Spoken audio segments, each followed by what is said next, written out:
Once upon a time, in the deep blue sea, there was a giant monster called the Kraken. People believed it lived in the waters near Norway and Greenland. The first time anyone wrote about the Kraken was a long, long time ago. It was a man named Erik Pontoppidan from Denmark in a book called The Natural History of Norway. He wrote that the Kraken looked like a huge octopus or cuttlefish, and it could pull ships down to the bottom of the ocean. Later on, people started to imagine the Kraken as a giant squid. Even today, the story of the Kraken is still very popular, and it can be found in books, movies, or games. The stories surrounding the Kraken might sound like nothing more than local folklore or myths, but in 2004, the first giant squid was photographed.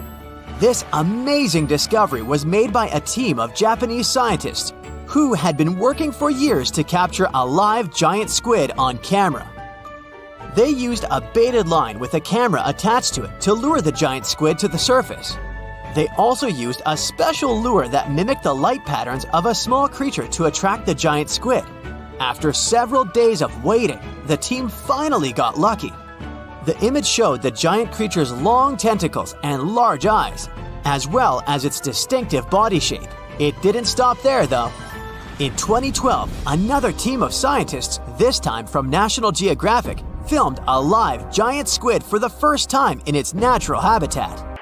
This footage gave the world a much better understanding of the giant squid and its behavior. You've surely heard about this next myth too. It was said to be the most beautiful and wealthy city to ever exist. Its entrance was decorated with marble statues. The architecture of this city was sturdy and imposing. The depictions of Greek deities, beautifully painted, could be seen almost everywhere. The city has been the subject of debate for historians and fiction writers alike. We still have very little information on the location of the ancient city of Atlantis. That is, if it even existed.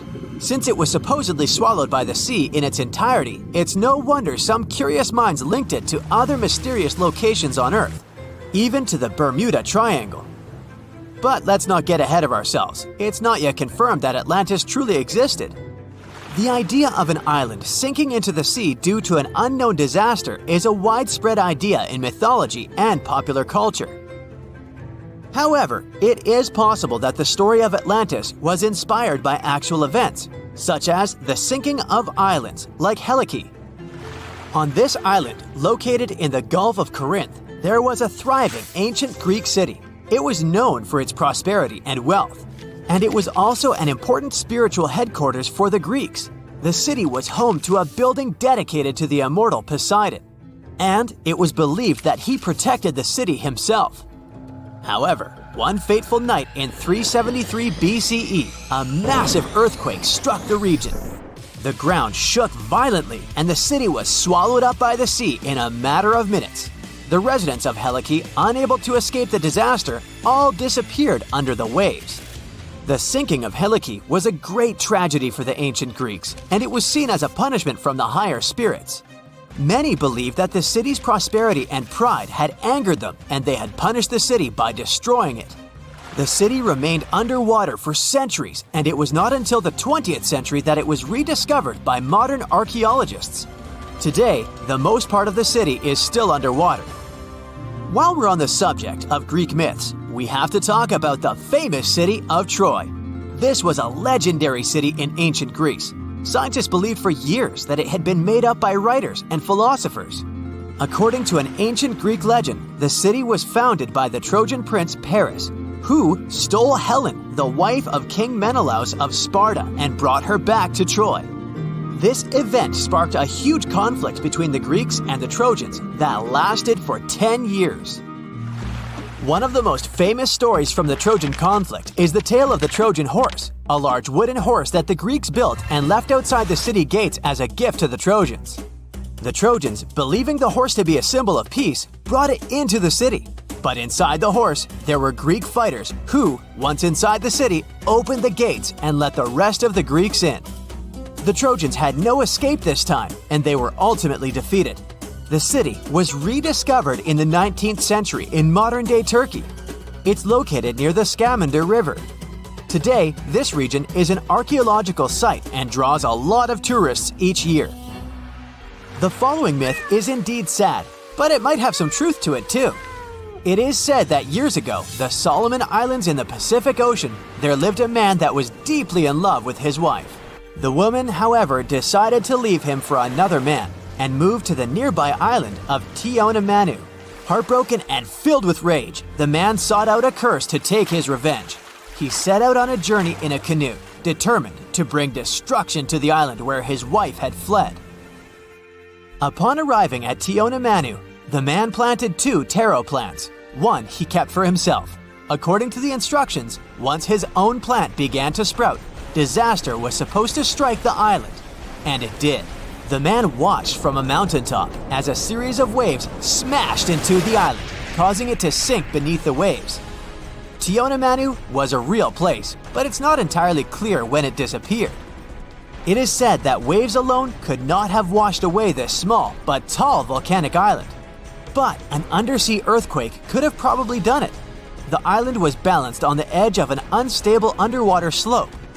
The most reasonable explanation is that a huge earthquake shook the region, which made the weak foundation collapse and caused the island to sink beneath the waves. This island-sized landslide would have pushed a lot of water out of the way, which would have created a series of massive mega tsunamis. So, although those vengeful waves could have occurred, they were most likely the result of another event. And that sad man, with his curse fulfilled, returned to the Solomon Islands with his heart still heavy after the loss of his wife. We won't leave the ocean waves just yet, but we're heading over to Hawaii.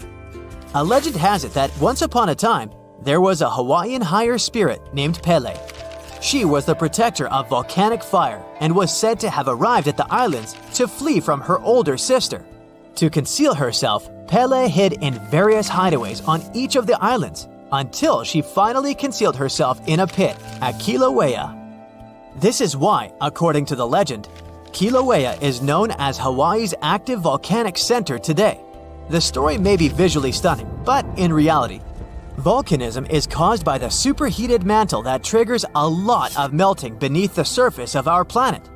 People also say that Pele's tears and hair can be found scattered around the volcano. However, reality has more to do with physics than with folklore.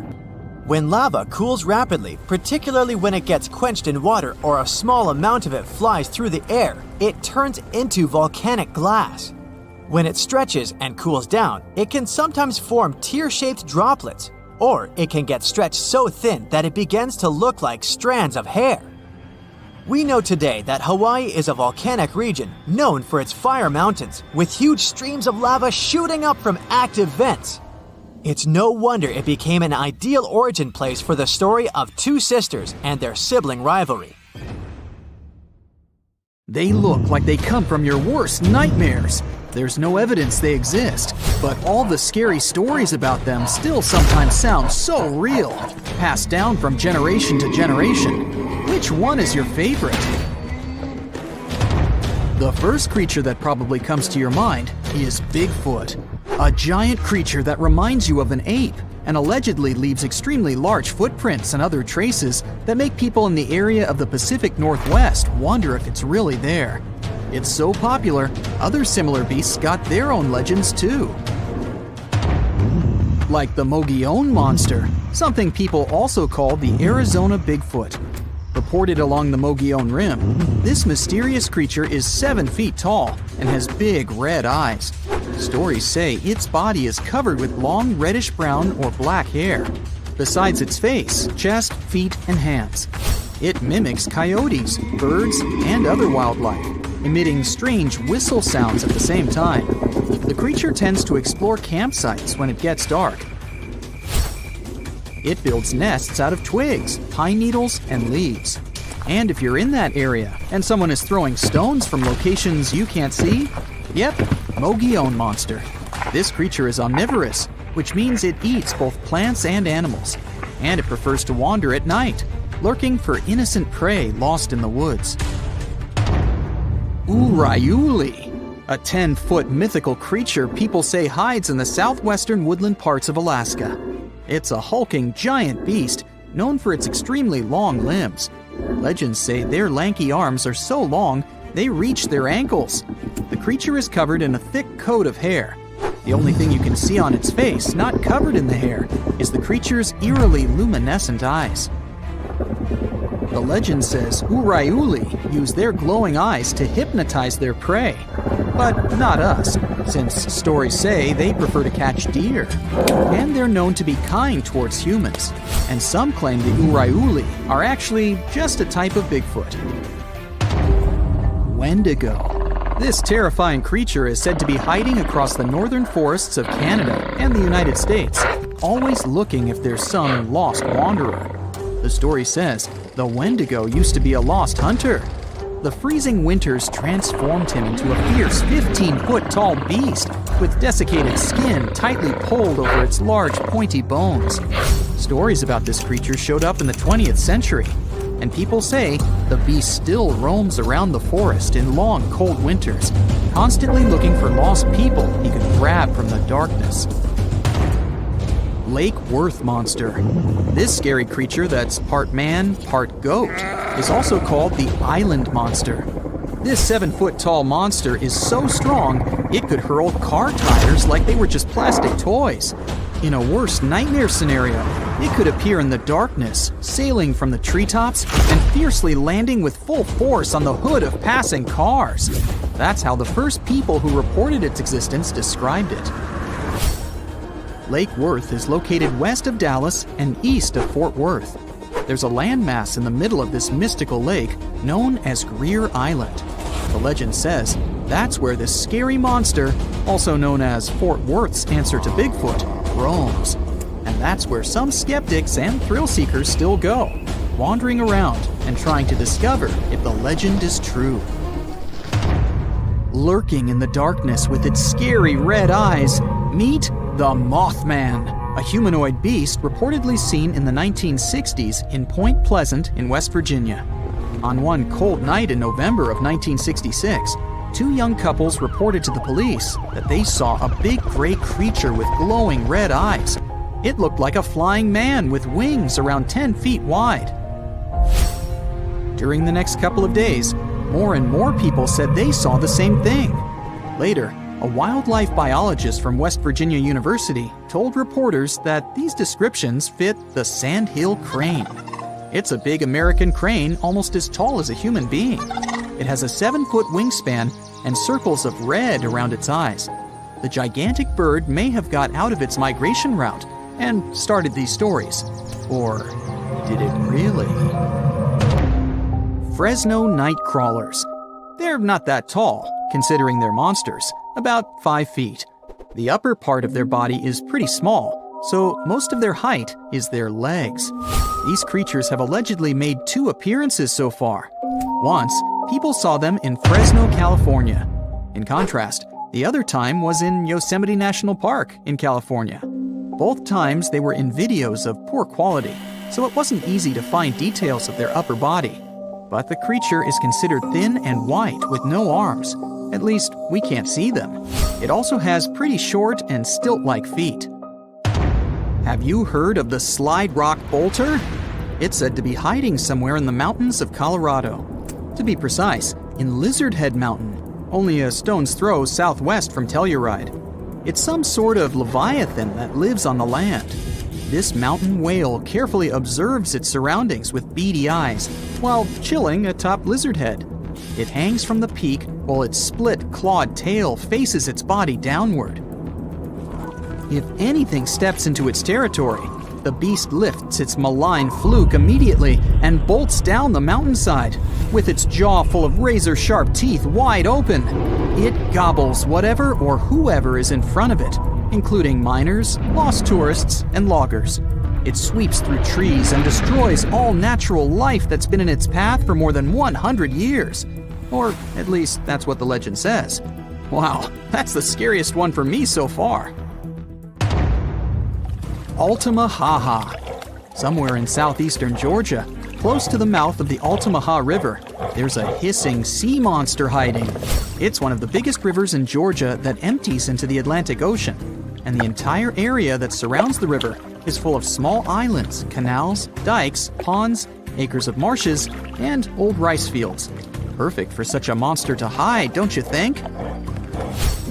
The story says this unusual cryptid has a sturgeon-like body, including a bony ridge on its top. Due to its front flippers, the creature swims like a dolphin. His snout reminds me of a crocodile. His teeth are large and sharp, whereas his eyes are big and protruding. The beast is green or gray with a white-yellowish underbelly and is up to 30 feet long. There's no physical evidence the Altamahaha really lives there, but the legends date back centuries when people started talking about an enormous snake-like beast that hissed and bellowed. Loch Ness Monster, or how many like to call it, Nessie.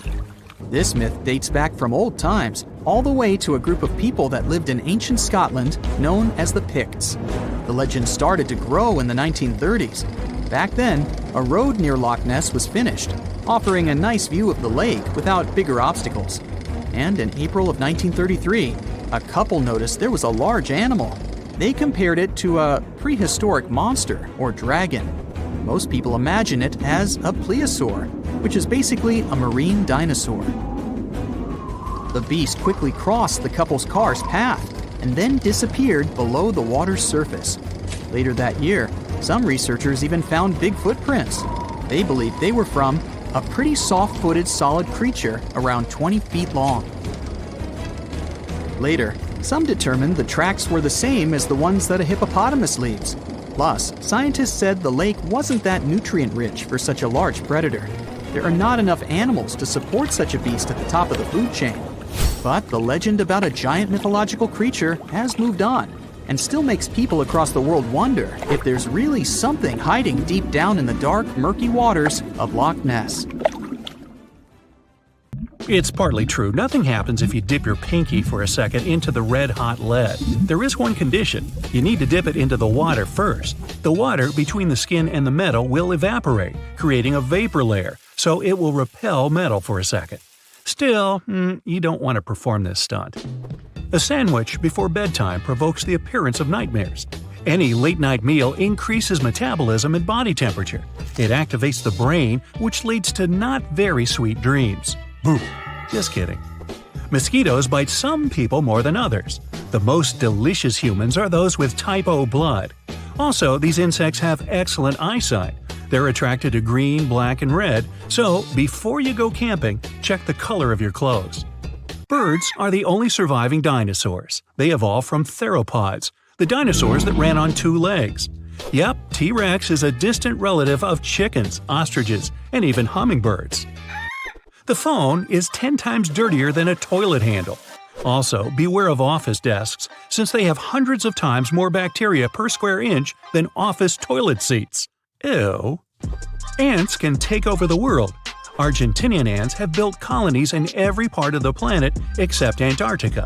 Insects from different territories are on good terms and never have conflicts. Each human being is 99.9% empty space, kind of like my brain. Your body, like any other object in the universe, consists of atoms. At the center of the atoms, there's a super small nucleus. If you zoom the atom up to the size of a basketball, you still won't see the core. If it were possible to get all the empty space out of your body, you'd probably be as tiny as a grain of sand. A head of human hair can support from 5 to 8 tons. This weight won't damage individual strands, but the scalp can't withstand such pressure. Hypothetically, you can see the past, for example when you look into the starry sky. When the sun disappears, we see it only after 8 minutes. This is how long it takes for sunlight to reach the Earth. Glass is an amorphous substance, and it violates many laws of physics. It's solid, but if you look at it under a microscope, it looks liquid. In reality, it's neither liquid nor solid. It happens because the heat needed to produce glass changes the way molecules behave. It's like when you iron the clothes and fibers change because of high temperatures. Scientists from Japan played audio recordings for cats to prove they're truly dismissive. In those recordings, the owners of the cats called them by their names. Cats' pupils dilated, the animals moved their tails, legs, or ears. Sure, cats could hear human voices, but they rarely respond. It's all about evolution. Cats came to humans because they were attracted by mice that ate grains. They lived close to people but were never tamed. Trees have their own underground internet. Mycelium filaments interconnect the roots of 90% of trees. Trees exchange information and nutrients through them. They warn each other about danger and fight parasites together. Trillions of microorganisms live inside you. Ooh! They make up 3% of your body weight and weigh up to 6 pounds. Microorganisms play a significant role. They help with digestion, absorb nutrients, and do many other things we never notice. In comparison with microorganisms, there are really few people on our planet. A teaspoon of soil contains more living organisms than there are humans on planet Earth. Go ahead, count them. Human brain capacity has a limit. Scientists estimate that your brain can store 2.5 million gigabytes of data. To use up all your limits, you need to upload a 300 years long high-quality video right into your memory. Go ahead, I'll wait. Since 1950, humanity has mined nearly 200,000 tons of gold. If we made a cube out of all this metal, it would be 70 feet high and wide. Recent data from scientists confirm that in the Earth's core, there are vast reserves of gold. The metal is enough to cover all the planet, and people might have gold up to their knees. The problem is, we can't mine it from there. Scientists used to believe 400 billion trees were growing on Earth, but there are over 3 trillion of them, or 420 trees per person. There are more trees on Earth than there are stars in the Milky Way galaxy. Wrangel Island was the last place where mammoths lived. These giant animals disappeared about 4,000 years ago. By this time, the Great Pyramid in Giza had been around for only 500 years. Archaeologists have found honeypots that are 3,000 years old in Egypt. They didn't spoil, and it turned out to be edible. It's possible because of the chemical composition of this product. Bacteria and insects that can spoil honey can't live in it. You're drinking the same water that dinosaurs drank. The water on our planet is the same as it was billions of years ago. Only a tiny portion of the liquid has evaporated. By the way, scientists still don't know exactly where the water came from. We have a detailed map of the Moon and Mars. Still, over 80% of the Earth's ocean is unmapped and unexplored. We can't study the oceans properly because of pressure, cold, and lack of light underneath billions of tons of water. The myth that you can't put hot food in the fridge is true. If you freeze some hot soup or roasted meat, the food might lose its nutritional value. You also risk breaking the refrigerator. Before freezing, it's best to wait for the temperature of the food to drop to room temperature. There's a biologically immortal creature on Earth, a transparent jellyfish called… I'll leave it on the screen. When it reaches maturity, it sinks to the bottom and turns into a polyp. From a polyp, the creature again turns into a jellyfish. The number of rebirths is unlimited. You can break a glass with your voice, but it's pretty hard. The volume of your scream must be at least 105 decibels, and it must last about 2 to 3 seconds. The jackhammer works at a volume of 90 decibels. Hey, I had a gym teacher once who was named Jack Hammer. Sailors from all over the world talked about the giant squid they met on their voyages. For many years, scientists considered monsters with long tentacles to be a myth. But in 2004, the first photo of a squid was taken. They exist. Scientists have registered an animal that has grown to 43 feet. Holy calamari! Flamingos are white. The bird turns pink due to beta-carotene. This pigment is found in the algae and the shrimp it feeds on. You can change your skin color too. If you eat a lot of carrots, your skin will turn slightly orange. This will happen because of the high beta-carotene content in the vegetable. Your nose and ears get bigger every year. This isn't due to an increase in size, but due to gravity. With age, the cartilage of the nose and ears weakens. Because of this, they sag and appear more prominent. The Kepler Space Telescope expedition confirmed that Earth isn't unique. Most likely, our world isn't the only place in the universe where there's life. The device, the size of a minibus, flew through space for 9 years. During this time, it confirmed the existence of 300 million potentially habitable planets. They have a solid surface, liquid water, and nearby stars that look like our Sun. All plants, fungi, animals, and humans evolved from a single microbe. Scientists called it Luca, the last universal common ancestor. The microbe was discovered by comparing the genes of living beings and their descendants. Luca lived 4.5 billion years ago. It lived in the craters of deep-sea volcanoes among hot lava and water. Hey, I think we should have a family reunion, don't you? Recent research has shown that Neanderthals could hibernate like bears. This is confirmed by the bones of ancient people from the Spanish cave Cima de los Huesos. Scientists have found signs of slow bone metabolism. It proves Neanderthals slept for months and did not leave the cave. The myth that closed eyes improve memory is true. When your eyes are closed, you don't need to memorize information visually, and the environment does not distract you. This frees up your brain energy and makes the memory more efficient. The acidity levels of the human gastric juice and the acid from the car battery are almost identical. Plastic and even metal will dissolve in your stomach. If we drop a metal plate the size of a penny into gastric juice, there will only be about 63% of it remaining within 24 hours. You can put a shark in a trance for 15 minutes. To do this, you need to stroke its nose with your hand. Yeah, you first. I'll watch from here, thanks. This sort of hypnosis is called tonic immobility, thanks to the receptors in the shark's nose. When stroked, the receptors send many signals, and the shark's brain cannot process them all. I know the feeling. Many terrifying animals live deep beyond the waves, like this vampire squid living 3,000 feet below the surface in almost complete darkness. This animal has a cloak, like a vampire's. That's why it's called the vampire squid. Deep down at the bottom, it can't use ink to defend itself. So this animal has developed an unusual tactic. It glows slightly to scare away predators. If this tactic fails, the vampire squid can turn its body inside out, revealing tiny spikes. When you translate its scientific name, Vampiroteuthis infernalis, it literally means vampire squid from the nether. Despite its terrifying looks, it's a harmless ocean animal. This previous creature was not from space, but this object definitely is. Before Elon Musk found a way to reuse rockets, NASA would simply drop old ones after launching astronauts into space, most of the time in the ocean or deserts. In 2012, Jeff Bezos launched a mission to find the Apollo 11 rocket. They found it by using sonar, but it was in terrible condition. It was sitting on the bottom of the ocean, not far from the predicted site. They were able to rescue the engine and reconstruct 2 of them. The most famous lost city is Atlantis, but sadly, we still haven't discovered it. However, Heraklion was also just a myth until one British pilot saw something that looked like a city while flying over the Mediterranean Sea. He reported it, and 60 years later, a group of divers went there.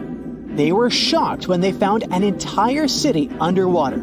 It was loaded with artifacts that could tell us a lot about the history of the place. Now it's one of the best underwater archaeological sites in the world. It's believed that the rising sea caused the whole city to go underwater. The Titanic sank in 1912. The wreck was claimed to be officially discovered 74 years later. In reality, though, a fisherman found the Titanic 8 years earlier while fishing in the Atlantic Ocean. He was pulling out his net when he spotted a head stuck in it. Luckily, it was just a doll's head. Years later, after the fisher had passed away, his son sold the doll to a doll collector.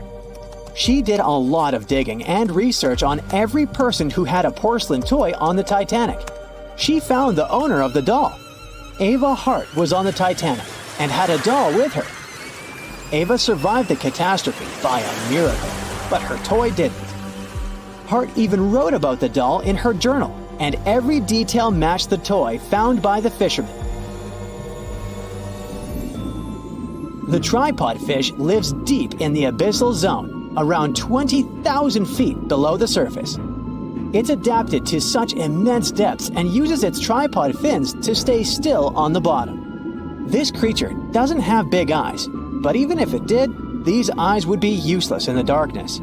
Instead, the tripod fish uses its fins like antennas to detect any movement in the water. This creature doesn't have much luck when it comes to its love life, so it had to develop unique tactics to reproduce. One fish can be both male and female.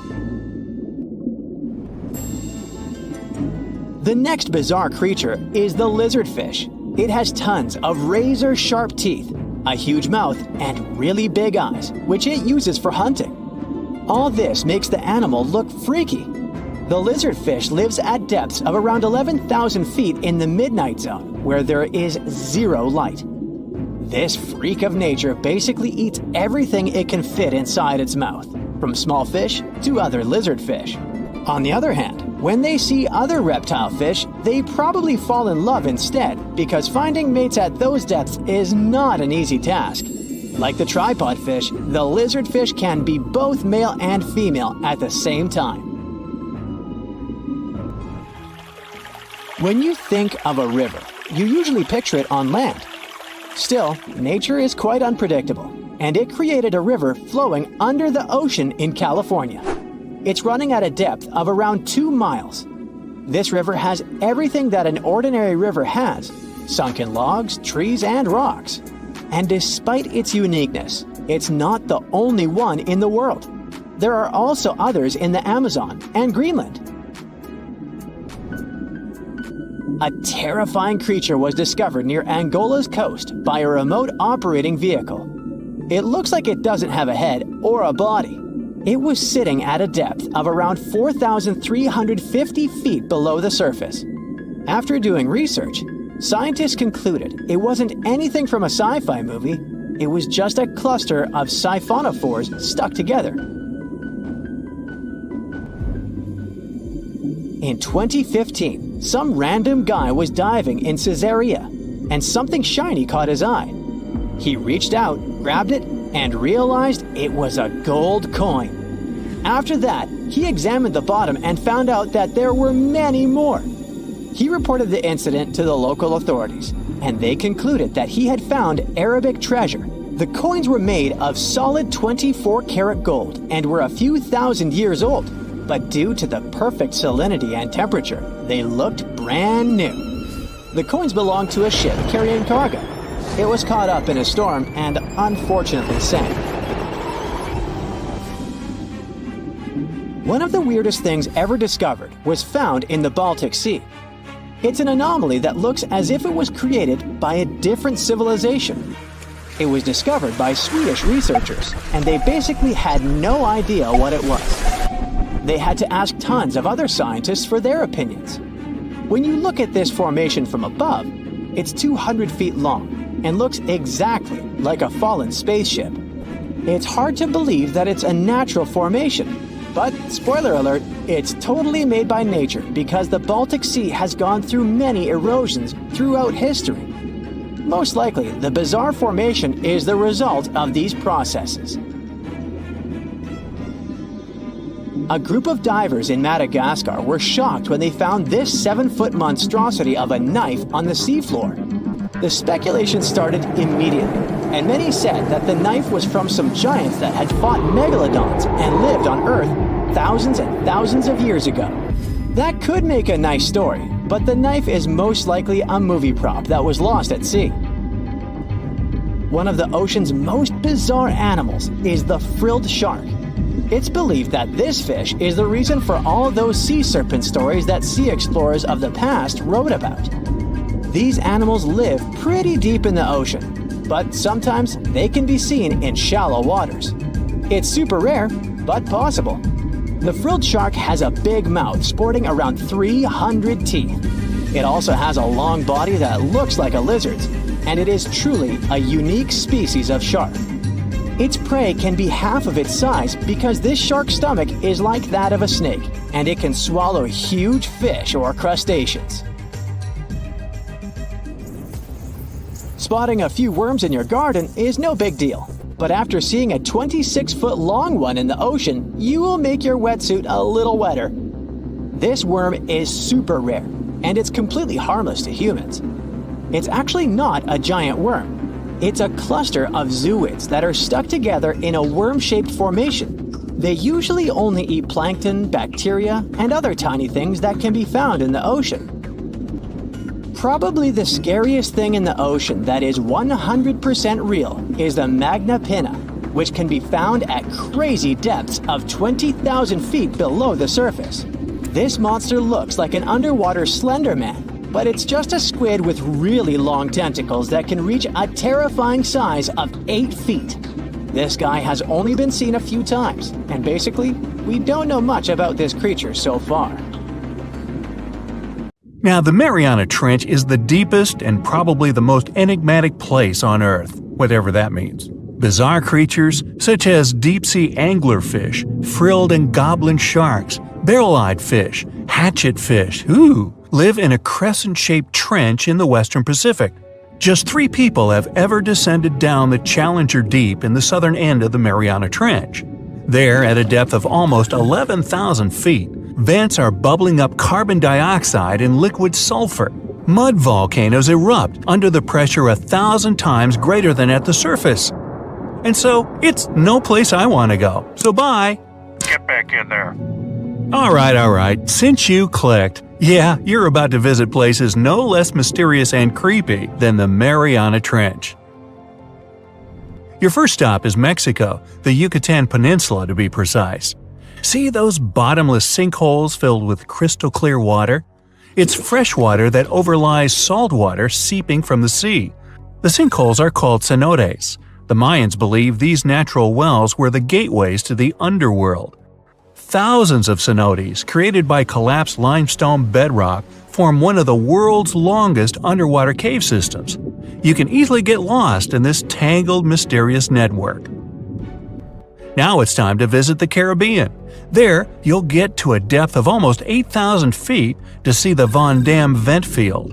The hydrothermal vents fire out streams of muddy, scalding water with a temperature reaching 400 degrees Fahrenheit. That's almost enough to bake a pizza. These mounds are made of talc, a substance you can find in baby powder.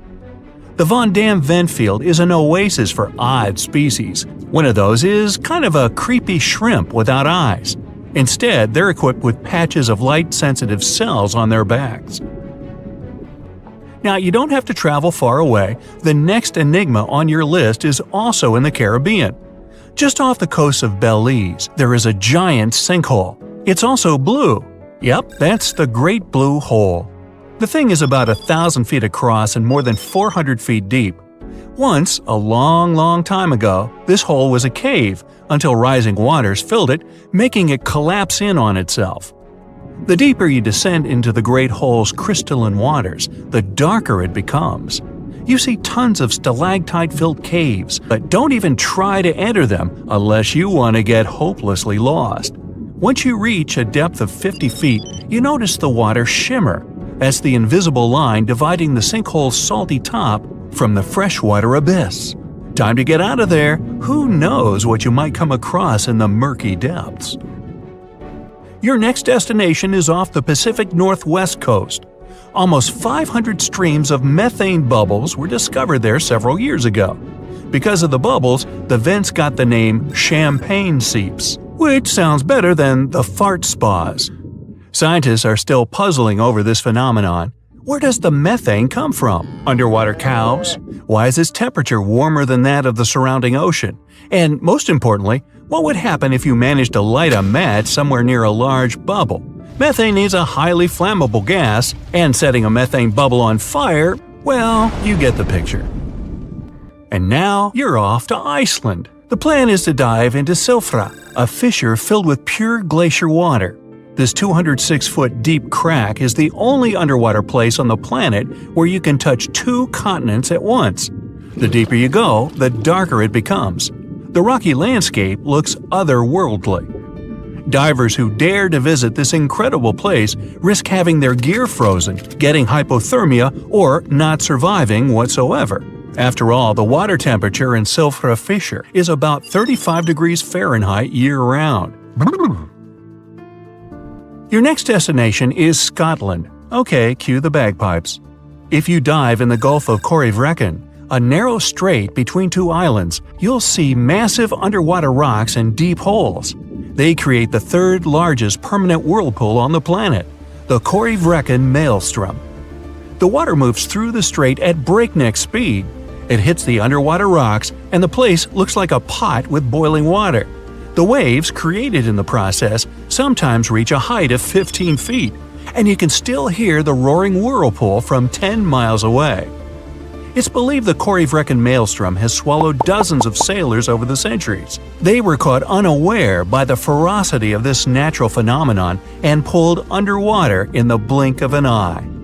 Okay, enough bagpipes. Your adventures are getting more and more extreme. You're heading for Antarctica. There, in the Southern Ocean, you'll find the Ross Sea Ice Shelf. Say that 5 times real fast. Later, not now. It's roughly the size of Spain, with the ocean underneath containing as much water as the North Sea. Once, scientists drilled all the way down through this enormous chunk of ice. Imagine their astonishment when they found life in those extreme conditions. The researchers came across dozens of mysterious species not known before. The most unnerving were upside-down swimming fish and overturned sea anemones hanging in the frigid waters. Hopefully, bizarre places with a notorious reputation don't frighten you. Well, too bad, because you're about to visit the Bermuda Triangle. It's an area between Bermuda, Florida, and Puerto Rico where planes and ships seem to vanish in thin air. For the first time, this place attracted a lot of attention in 1945. That's when 5 U.S. Navy planes disappeared during training. Before radio contact was lost, the flight leader said, "We're entering white water. Nothing seems right." After that, the planes with 14 men flying them disappeared. Even scarier, a rescue plane with 13 people on board never came back as well. Some people believe the mythical city of Atlantis lies at the bottom of the triangle. They claim its inhabitants use extraterrestrial technologies to sink ships and crash airplanes. Others blame rare and unexplored natural phenomenon, for example magnetic anomalies, or massive pockets of flammable methane gas. There we go again. Then, if a bolt of lightning ignited a giant methane bubble near a ship or a plane, this could probably make it sink without a trace, except the smell. But methane is found everywhere all over the world, and it never behaves this way. Some experts aren't sure there's a mystery to explain whatsoever. Lots of busy routes pass through this area. No wonder more ships and planes sink there than anywhere else. Now, prepare some warm clothes. You're heading for the north again. Your destination is Cape Desolation in Greenland. Nice place. In 2012, Canadian researchers were sampling the water in that area, and their equipment came back to the surface with pieces of coral attached to it. That's how a cold water coral reef was stumbled across. These unique pinkish corals can easily go without sunlight and live in strong currents 3,000 feet below the surface. Another unique spot you can't miss lies between Greenland and Siberia. The Geological Ridge is the deepest and most remote portion of the global mid-ocean ridge system. In some places, it reaches the depth of more than 3 miles. It's only natural the darkest corners of this underwater world remain unexplored.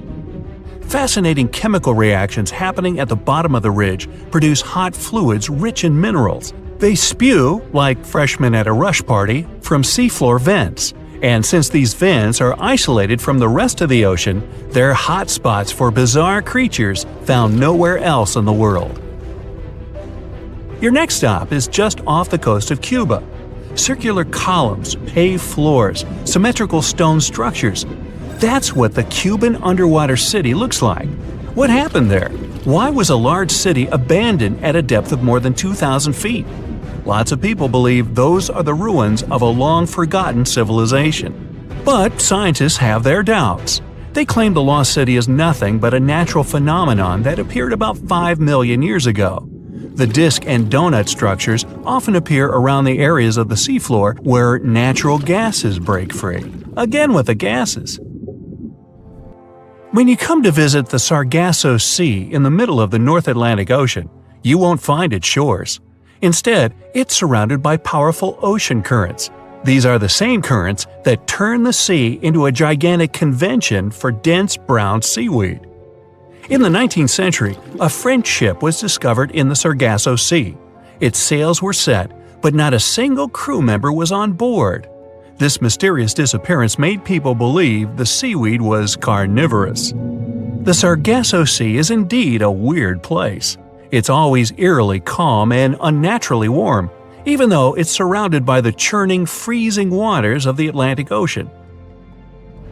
Could one of these bizarre places become a home to the largest marine predator ever, the Megalodon? The giant shark's teeth, some larger than an adult man's hand, have been found pretty much all over the world. But since these creatures preferred warm, shallow waters, they lived along the coastlines of all continents except Antarctica. In other words, it'd be a waste of time to search for the giant predator in the depths of the Mariana Trench, in Greenland, or in Mexican cenotes. But then, could it choose the waters of the Caribbean to hide from the hustle and bustle of the modern world? Don't get your hopes up. There's been no proof the Megalodon does exist these days. It wasn't a shy, elusive animal, and still, no one has seen this shark lurking around recently. Not even near the fart spas. Ever wonder why, despite all our advancements in technology and science, there's a vast expanse of our own planet that we barely know about? Believe it or not, over 80% of our oceans remain uncharted territory. It's as if we've got this massive aquatic playground in our backyard, and we've barely scratched the surface. Also, did you know that only about 7% of our oceans have a special tag called Marine Protected Areas, or MPAs?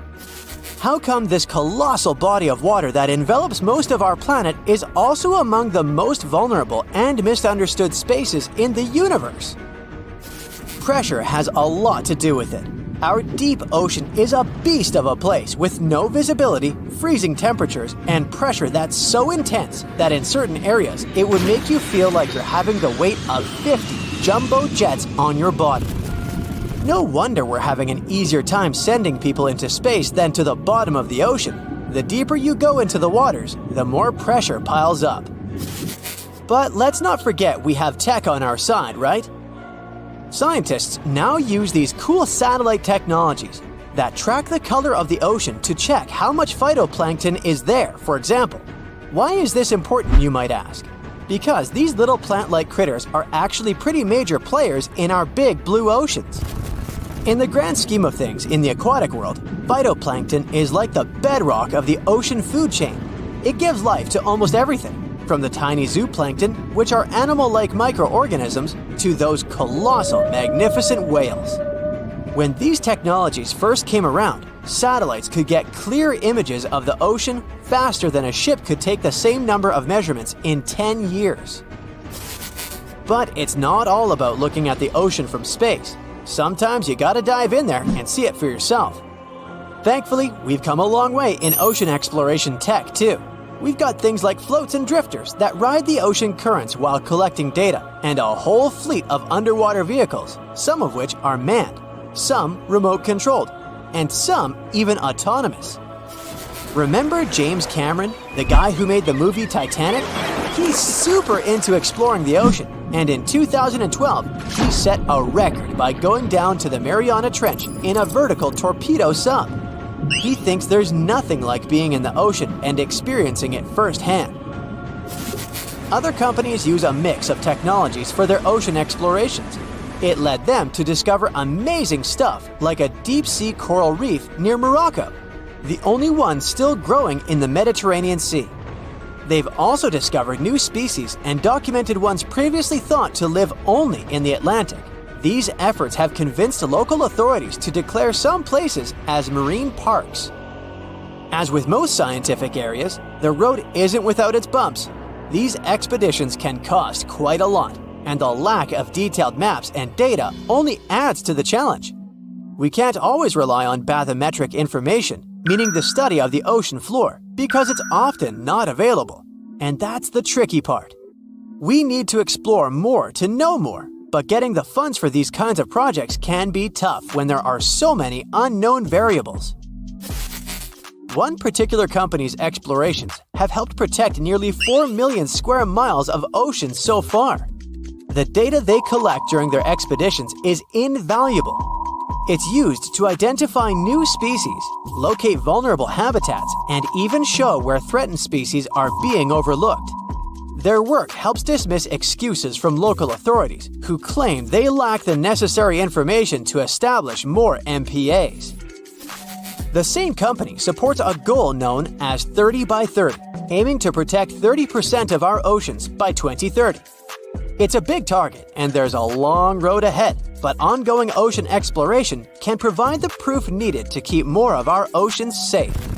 We also need to set aside areas for protection and research, even when we don't have all the facts just yet. On that note, some cool scientists have recently stumbled upon a gigantic and mysterious world beneath the Pacific Northwest coast's ocean floor. The best part is, this massive realm of life is pretty much cut off from the rest of the world above, making it like a secret underground club that only the best microbiologists have access to. Picture an active city, except the city is microscopic cracks in the basalt rocks of our oceanic crust, and its residents are microbes. These tiny creatures aren't like you and me. They don't rely on sunlight or the organic products of land and water ecosystems for sustenance. Instead, they thrive on chemical reactions with rocks and seawater. Scientists call this type of life chemosynthetic, which sounds complicated, but it basically means life sustained by chemical reactions. While this sort of life has been found deep in mines and around seafloor hydrothermal vents, the scale at which these creatures are found under the oceanic crust is unprecedented. It might even be the most extensive ecosystem on Earth. A geomicrobiologist from Denmark was part of the team that made this discovery. He claimed that over 50% of our planet's surface is oceanic crust, which is an average of 4 miles thick. Imagine the size of this chemosynthetic party happening down there. This discovery didn't happen overnight. Since the 90s, scientists have found weird tiny holes in the basalt rocks that make up much of Earth's outer crust. They seem like they might have been made by bacteria, but hey, there was supposed to be no life there. I mean, imagine trying to survive in a place that's hot, deep, dark, dense, and mostly devoid of the organic compounds we need for life. Yet, here they are. In the following years, more pieces of the puzzle fell into place. Scientists found that the oceanic crusts had different conditions at the centers and edges. At the centers, rocks are jam-packed with energy-rich compounds that support these tiny life forms. But by the time they reach the edges, these chemicals are all gone. Fast forward to now, and it's time to put the puzzle together.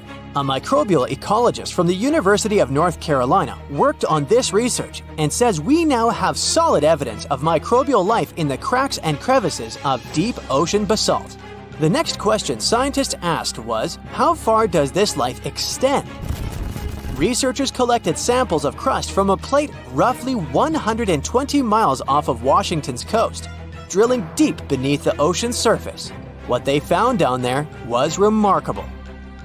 The life down there runs on a unique fuel, hydrogen. Yep, in the absence of sunlight, hydrogen provides the energy for all their biological processes. These microbes use hydrogen to transform carbon dioxide into organic matter. This matter and other byproducts, like methane, then fuel other organisms, creating a network of life. Of course, the life down there isn't as complex as the one we know up here. Scientists doubt there will be any multicellular life under the ocean because it's too hot and energy poor. But hey, who knows? This universe under our oceans still has a lot to reveal. This whole thing is significant for many reasons. First, it confirms that life can exist in places without oxygen, which changes our perspective on where we can find life. This makes us wonder if life could exist under similar conditions on other planets, where surface conditions might be too harsh.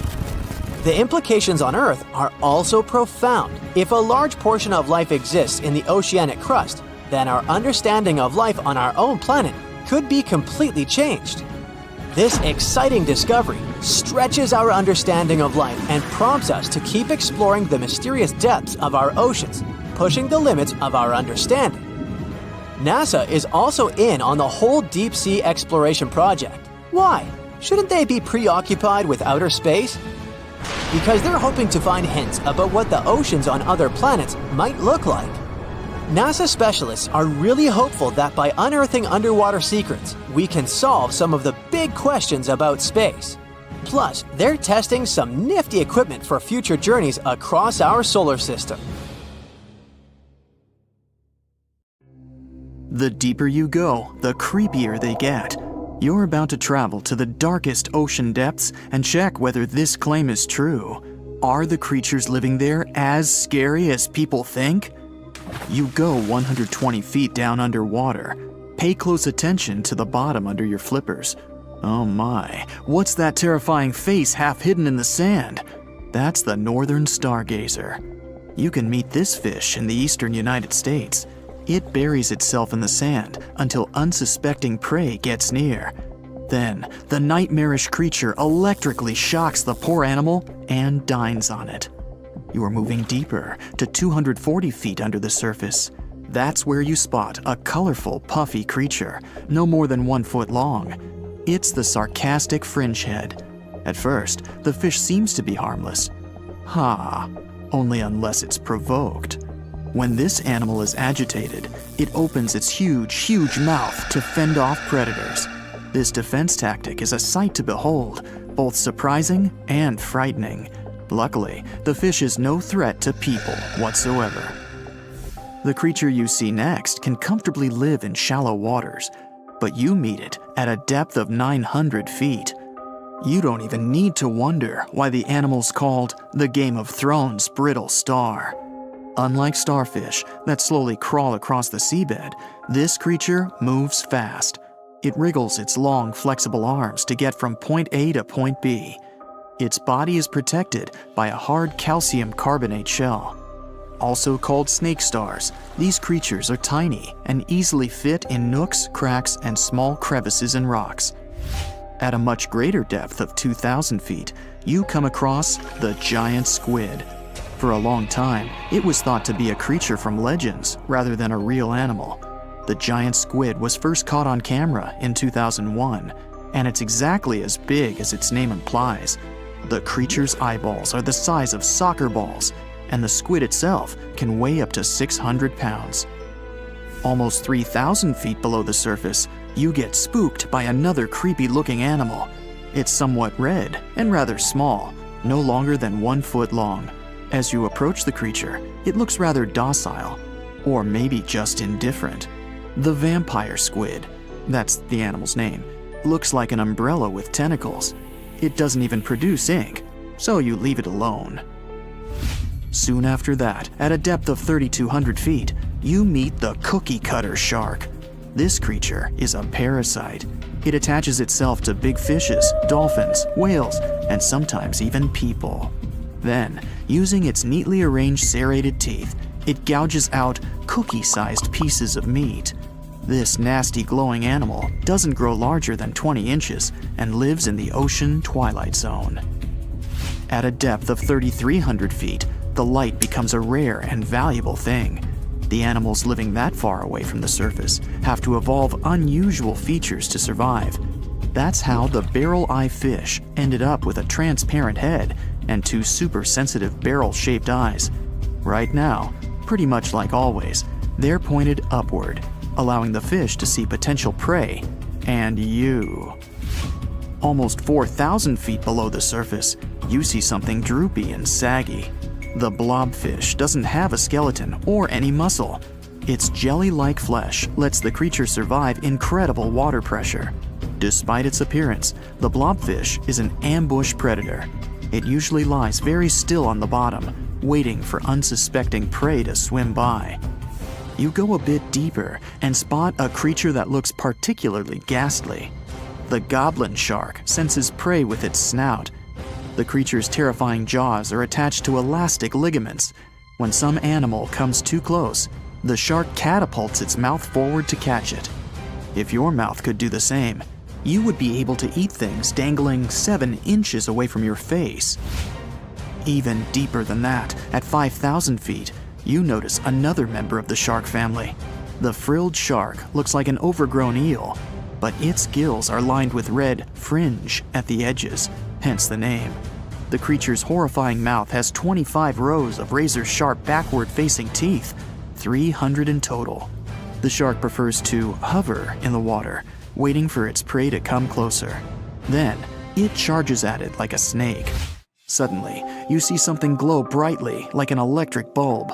But after coming closer, you recoil in horror. The creature looks like an upgraded eel equipped with oversized teeth. That's the deep-sea dragonfish that can live at a depth of 6,000 feet. Chemical processes going on inside the fish's body produce an eerie red glow. This glow is used to communicate with other fish. At the same depth, you meet another deep-sea inhabitant. Its most prominent feature is its huge mouth. Thanks to it, the gulper eel can swallow its prey whole. Its stomach can expand to a terrifying size when it needs to fit something large. At a depth of 6,600 feet, you come across an angry-looking creature with a fishing rod over its head. It's the deep-sea anglerfish. The animal has an unusual dorsal spine, even though it's worn only by females. It protrudes above their mouth and has a lure on its tip, some luminous flesh that baits prey. The anglerfish has such a big mouth and its body is so pliable that it can swallow animals twice its own size. You're 7,000 feet down when you see another fish that's glowing in the dark. The black dragonfish is a sly creature. It has its light-producing organs arranged along its belly. The spooky creature also has gleaming flashlights next to its eyes. They help the animal find prey and attract potential mates. At the same depth, you also spot an enormous pillbug. But unlike the critter you can find in your garden, this one is at least 20 inches long. That's the giant isopod, and it is, indeed, related to the roly-poly, as well as crabs and shrimps. These creatures may look somewhat scary, but they're harmless. They feast on other deep-sea animals only after those have passed away. At a depth of 13,000 feet, you notice the ocean floor has become a bit fluffy. That's because it's covered with zombie worms. These creatures rarely grow to be more than 2 inches long, and still, they can break down fairly large animals, so strong the acid they produce is. The worms' feathery appearance makes them look like plants, but the truth is, these creatures munch on rock-hard bones of the world's largest animals, such as whales. The grid-eye fish almost scares you out of your mind soon after that. This creature has a pair of large greenish oval plates on the top of its head and no eyes whatsoever. Experts believe that these bony membranes detect light coming from predators, saving the fish's life. You're now 3 miles down below the surface, and that's where you spot something bizarre on the bottom. It's definitely a fish, but it's standing on the ocean floor on 3 long, rigid legs. Ah, it's the tripod fish. Curious rather than scary. This creature has adapted to the almost complete darkness by giving up on its vision. It has to rely on vibration and touch to sense prey. And then, the fish uses its fins as hands to transport food directly into its mouth. You don't have time to go any deeper before you spot the faceless fish. This slightly off-putting creature has no eyes, and its mouth, smiling a Mona Lisa smile, is underneath its body. For the first time, the faceless cusk, which is the creature's official name, was seen more than a century ago. The next time it happened was only in 2017. Once you've reached a depth of 6 miles below the surface, you see deep-sea cucumbers. These bizarre creatures are much bigger than their shallow water relatives. They spend most of their time on the sea floor. But if they need to escape predators, they are able to swim away. Deep-sea cucumbers have bright purplish coloring, tiny feet, and tentacles that surround their mouths. Cute. The question is, why do these deep-sea creatures look so scary? Life is very different there, at the bottom. Tremendous water pressure, a lack of food, and constant darkness. You have to adapt to survive in such extreme conditions.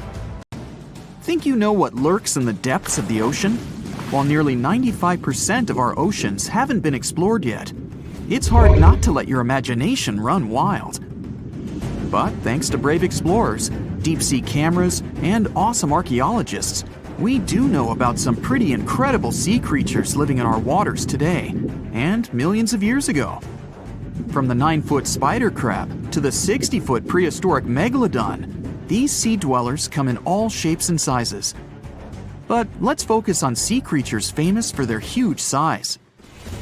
Can you guess which living species of whale is the largest? Well, it's not the orca, but that's a good guess. The orca is a toothed whale that can grow to anywhere from 23 feet to 32 feet, which is slightly smaller than a school bus. How about the narwhal? Nope, they're not the biggest either.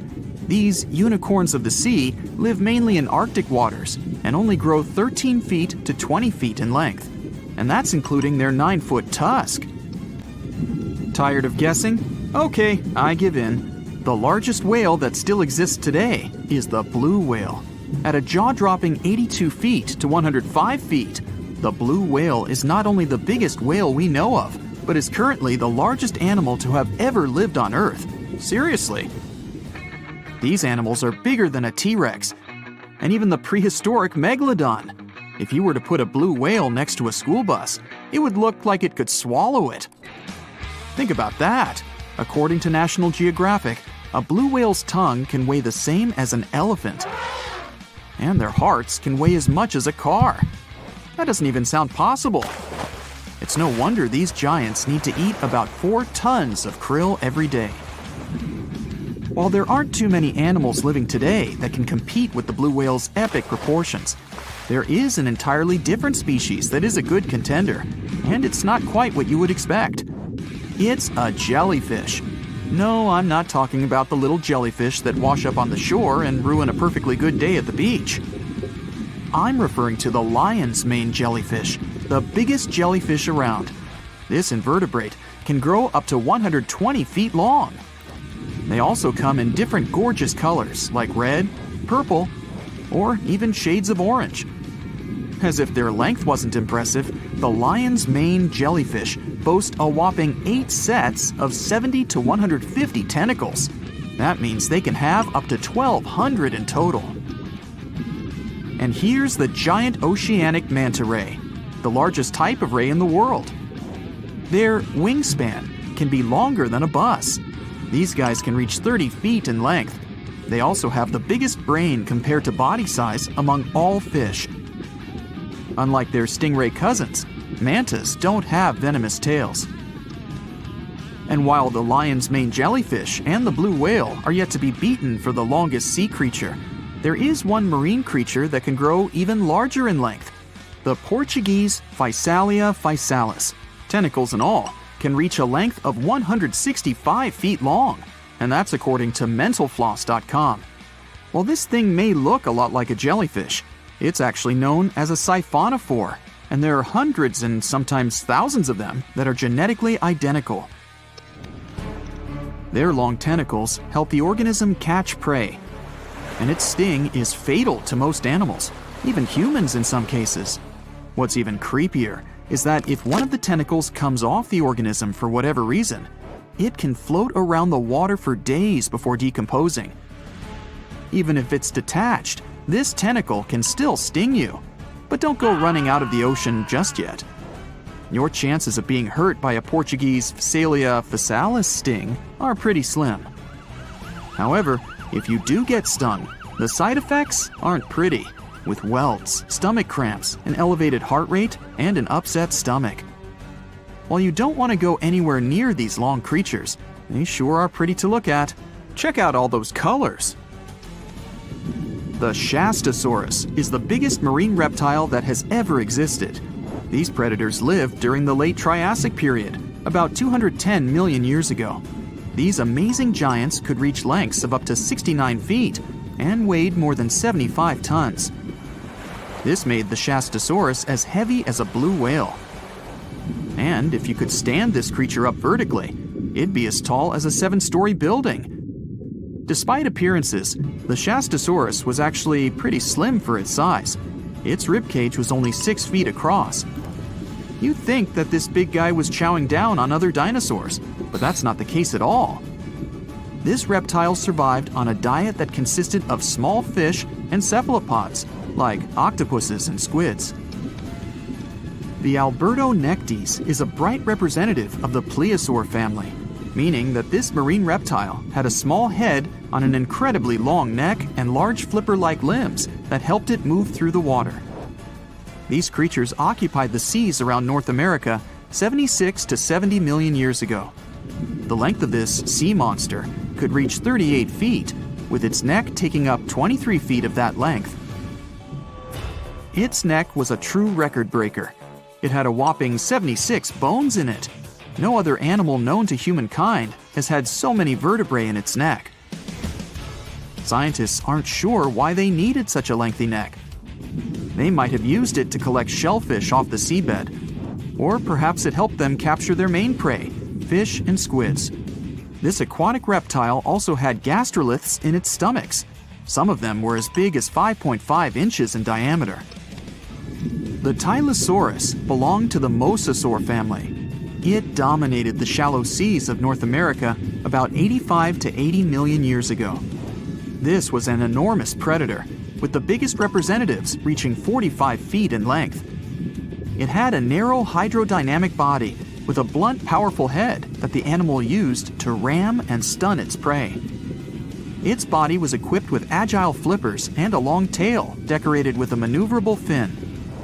The Tylosaurus was a carnivore, and its diet included not only fish, turtles, and small sharks, but also other mosasaurs, plesiosaurs, and flightless birds. Meet Ophthalmosaurus. This prehistoric reptile thrived during the late Jurassic period and lived in oceans all over the world. Ophthalmosaurus weighed somewhere around 6,000 pounds and grew to approximately 16 feet long, according to newdinosaurs.com. That's about the same length as the beluga whale that exists today. It's too bad these guys went extinct before we had a chance to see them ourselves, as their cartoonish wide eyes and dolphin-like features are pretty darn cute. Of course, the Ophthalmosaurus evolved over time to become ophthalmologists, or eye doctors that we know today. No, that's just a lie. Just testing you. The Mosasaurus is a truly gigantic predator that dominated the seas all over the world about 66 million years ago. According to fossil evidence, some specimens could be more than 50 feet in length. This fact makes the Mosasaurus the biggest marine carnivore of its time. One of the most terrifying things about this creature was its crocodile-like head, decorated with literally hundreds of razor-sharp teeth, neatly organized in 2 rows on both jaws.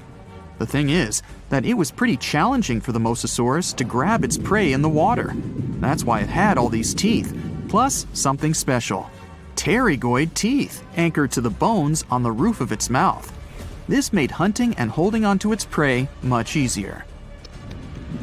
The Styxosaurus belonged to the plesiosaur family and lived during the late Cretaceous period, around 85 to 70 million years ago. Upon first glance at this dinosaur, you might mistake it for a sea snake, and it'd be an honest mistake. Styxosauruses were about 35 feet in length, but over 16 feet of that consisted just of their long snake-like neck. They had a comparatively small body and weighed approximately 4 tons. Their mouths were full of razor-sharp cone-shaped teeth that they used to catch fish. They didn't need to chew their prey, thanks to the 200 small stones called gastroliths in their bellies that probably aided in digestion. At the same time, some scientists believe that the Styxosaurus used these stones to sink to the ocean bottom in search of particular types of fish. Looks kinda like Nessie to me. Well, hey there! We dive back in time and into the oceans over 500 million years ago. Just, because we can. Whoa! Watch out! It's not Megalodon or giant sea reptiles you need to look out for here. It's a bizarre, unearthly-looking creature called Anomalocaris. The name means unlike any other shrimp. And I think you'll agree, it looks like a nightmarish cross between a shrimp and a modern-day centipede. 2 tentacles protruding from its face, each lined with razor-sharp teeth. Oh yeah, and this thing was about the size of your leg. With a wave-like movement of the flaps on each side of its body, it was graceful for a terrifying creature. It was also more advanced than any other life on this planet at the time. Especially those huge eyes. You have only one lens in each of yours. This giant shrimp had 16,000. That's 4 times more than a common housefly. And you know how good their vision is. Good enough to dodge that swatter every time. All this allowed Annie to become one of the first animals on this planet to feed on others. Yep, here it is. Earth's first hunter. Its favorite meal? Trilobites. Hey, try a bite. Those are the ancient ancestors of crabs. Some of their fossils have marks on them in the same shape as the monster shrimp's mouth parts. Terrors of the past like this got to be so giant thanks to more oxygen in the atmosphere. A perfect example of this, Meganeuropsis. Imagine a dragonfly. Now make it as big as a cat, and with a wingspan longer than your arm. Megan, the monster-sized dragonfly, could easily grab other insects or even small animals, and she ruled the air with quick movements. Back then, there were still no large birds or other airborne enemies for this behemoth bug, so it was safe and free to grow as large as this planet would allow. Piranhas of the past were also jumbo-sized. Mega piranha was about 3 times the size of the river terrors we have today. Its bite force was about the same as a tiger's, and those striped kitties bite down 2 times harder than lions. That means it probably not only dined on other fish and any land creatures that, got too close to the water, but it could also easily crunch down on large turtles and other unlucky shelled creatures. And fun fact, modern-day piranhas bark like dogs when they're about to enter a confrontation. It actually sounds more like a frog's ribbit. But makes you wonder, what did this mega-sized ancient cousin sound like? A bear roaring? How about giant sea scorpions the size of your bed? Go back about 460 million years, and you'd see them swimming under you. And watch out for that tail. Scientists still don't know if these creatures could use it to inject venom like your standard land scorpion, but something tells me I wouldn't want that thing anywhere near me. Then there's this guy, Therizinosaurus. Terry looks sort of like a goose with long arms. Oh, and did I mention this goose dino is about 2 stories tall and longer than a bus? Yow! Its arms make the T-Rexes look even more bite-sized, each 8 feet long, almost triple the length of T-Rexes. And on the end, razor-sharp claws the size of your whole arm. Now, don't worry about those lengthy claws too much, though. Terry probably used them to cut through giant termite nests. So, this huge reptilian goose was more interested in eating bugs and plants. Another mega monster for you, Megatherium. The giant ground sloth could look a giraffe straight in the eye and weighed as much as a hippo. It moved mainly on its hind legs and used its massive tail as support. It had huge paws with colossal knife-sized claws. The sloth could use them to defend itself from enemies and to bend tree branches in search of food. But the biggest danger to the giant ground sloth wasn't dinosaurs or saber-toothed tigers. It was our own species. Yep, humans showed up just in time to meet this fellow and to, eat him up. Titanoboa was a terrifying 50-foot snake, as long as the great Megalodon itself. It was also more than 2 times heavier than the heavyweight champion among snakes today, the green anaconda. Crocodiles were a regular on this serpent's menu. Titanoboa could swim 3 times faster than the fastest Olympic swimmer our species has ever seen. It was quicker and more dangerous in the water than outside it. And don't forget the boa part of its name. This massive snake wasn't venomous. Instead, it liked to squeeze. Remember that giant shrimp from earlier? Well, Opabenia looks like its teeny-tiny finger-sized cousin. And instead of 2 toothy tentacles, this thing had a vacuum hose coming out of its face. On the end of that trunk, what looks like a single crab claw. Add 5 eyes and a mouth under its head, and you've got a recipe for something not of this planet. Only it is.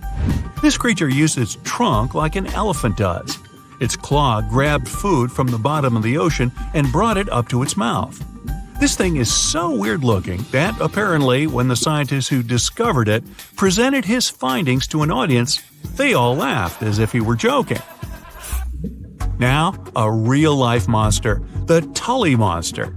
From a distance, it looks a bit like Nessie, that long neck and teeth-lined jaws.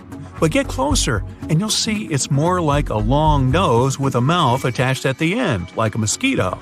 Its eyes are further back, sticking out of tubes all snail-like. Tully was an ancient mollusk, about the size of your forearm. It probably dined on jellyfish and shrimp 300 million years ago. Thylacus smilus will put a smile on your face as long as you don't get too close. No, it's not a relative of the saber-toothed tiger. It was a marsupial, making it more related to a kangaroo than anything. And if you compare them to body size, its fangs were actually longer than a saber-toothed tiger's. And they grew continuously. As for that beard on its chin, that's actually all chin. The lower jawbone grew down to a point under the mouth. Those fangs were rooted to the skull, going way back to its eyes. When the mouth was closed, that bony beard protected the long, sharp teeth from breakage. Staganapolis, not to be confused with Minneapolis, might look like a big crocodile with a squished-in snout, but it was mostly harmless. Its small head and very few teeth meant the reptile didn't have much to work with when protecting itself. That's what all those armored scales were for, and no need for huge fangs or long rows of razor-sharp teeth when you're a plant eater. That beak-like tip on its nose allowed the stag to dig up plants. So, really, this reptile was more like a 10-foot scaly pig than a croc. Basilosaurus was a type of ancient whale that lived on our planet about 45 million years ago. Not quite as long as a blue whale, but this guy was still big enough to munch down on other whales and even sharks. Some people believe these monsters could still exist today. Eyewitnesses claim to have seen a giant sea dragon, and Basilosaurus fits the description. Plus, 90% of our oceans are unexplored. There's plenty of space to hide a sea monster. But scientists haven't found any fossils of this ancient whale younger than 3.7 million years. So, this myth is busted. Stegosaurus is one of the most recognizable dinosaurs that ever lived. It can easily be distinguished by those huge spikes on its tail and the bony plates on its back. It was twice as long as a giraffe and nearly 5 times heavier. But compared to its body size, it had the world's smallest brain. It was no larger than a dog's. Pelagornis had the largest wingspan of any bird ever discovered. It was twice the size of the largest bird today, the wandering albatross. Such huge wings made it hard for the bird to take off. It could only do so by jumping off cliffs. And when it finally spread its wings, this giant could only go about 40 miles per hour. The fastest bird today can reach speeds 5 times that. The giant shark that terrorized the oceans some 20 million years ago. For 13 million years, this 60-ton beast dominated the warm waters of our planet. Though, some believe that the Meg still lives in the most remote and deepest parts of the ocean. It's a hot summer day. It seems only logical to go for a swim in the sea. You're floating on your back, completely relaxed. Your eyes are closed. Your breath is even. Water's pleasantly cool around your body. A light breeze touches your face. You feel calm enough to doze off. Suddenly, something bumps into your leg. Yanked out of your half-slumber, you begin to flail until you're face to face with the invisible danger. Luckily, all you spot is a couple of easily recognizable fins and cute smiley snouts. Phew, just dolphins. Guess you're lucky to meet them in the wild. These amazing creatures are so close, you can touch them. You've heard people say dolphins' skin feels rubbery, but to your mind, it's more like the inner part of a hard-boiled egg. One of the animals is so close to you that its salty smell fills your nostrils. You know, though, that dolphins don't have sweat glands. It means they don't sweat and are pretty much odorless. The smell you sense comes from the water they swim in. The largest and most ferocious predator to ever haunt the oceans, the Megalodon shark dominated the seas for centuries before coming extinct millions of years ago. However, scientists managed to discover very few remnants of the giant shark. Everything we know about the great beast we've learned thanks to fossils of its giant teeth, which are just about the size of the average human hand. A megalodon skeleton has never been discovered.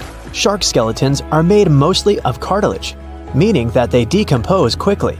Luckily, sharks continuously shed and regrow teeth throughout their lives. One shark can go through 40,000 teeth in a single lifetime.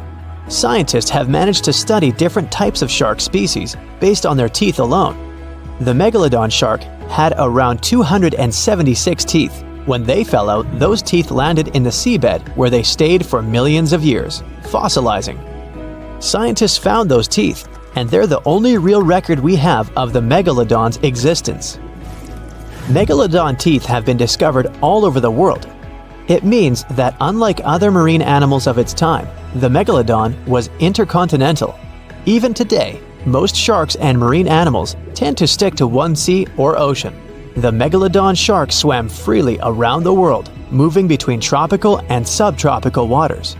Megalodon teeth have been found in every continent apart from the freezing cold waters of Antarctica.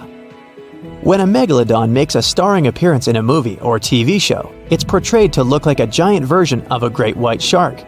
Scientists previously believed that the megalodon and the great white shark both descended from one common ancestor. Still, it's not true. In fact, it's more likely that the megalodon was the arch-enemy of the great white shark's ancestor, the broad-toothed mako shark. That means Megalodon wouldn't have looked so similar to the great white after all. In reality, the Megalodon would have a shorter nose than the great white, along with longer pectoral fins to give the giant shark a stockier and more threatening build. They both had an excellent sense of smell though, so even in prehistoric times, it wasn't a good idea to go swimming with a chunk of raw meat in hand. And it certainly isn't safe now. Whether the Meg's hiding somewhere in the depths, which some still believe is true, or it's gone forever, younger cousins will still be there waiting. Also, both of them like to go after big marine mammals, so they would certainly have things to do together.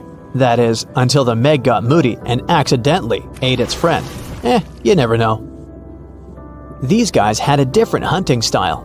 Great whites prefer to dive straight towards their prey and find its softest spot, like exposed legs or underbelly.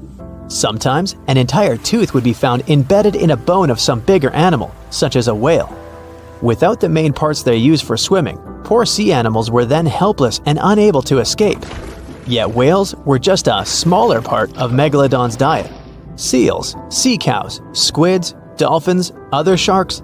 The good old Meg probably wouldn't say no to some random school of smaller fish swimming into its mouth either. Nothing better than a good snack after a big tasty dinner.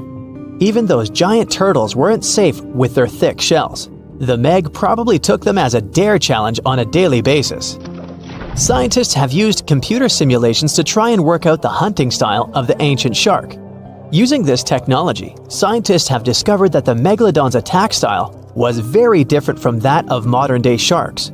Modern sharks dive straight for their prey's most vulnerable spot, for example, the soft underbelly of a seal. The Megalodon's teeth were uniquely suited to biting through tougher areas of cartilage. So, evidence suggests that a Megalodon would first chew the tougher fins of their prey, rendering them unable to swim away before launching into their final attack. Some people believe that the Megalodon is still alive today, lurking at the depths of the ocean's waters. But it's unlikely to be true. Megalodons are a warm water species, which means they would be unable to survive in the cold waters of the deep ocean. Most of the Megalodon's potential prey live in shallower waters, meaning there would be very little for the Megalodon to eat at deep sea level.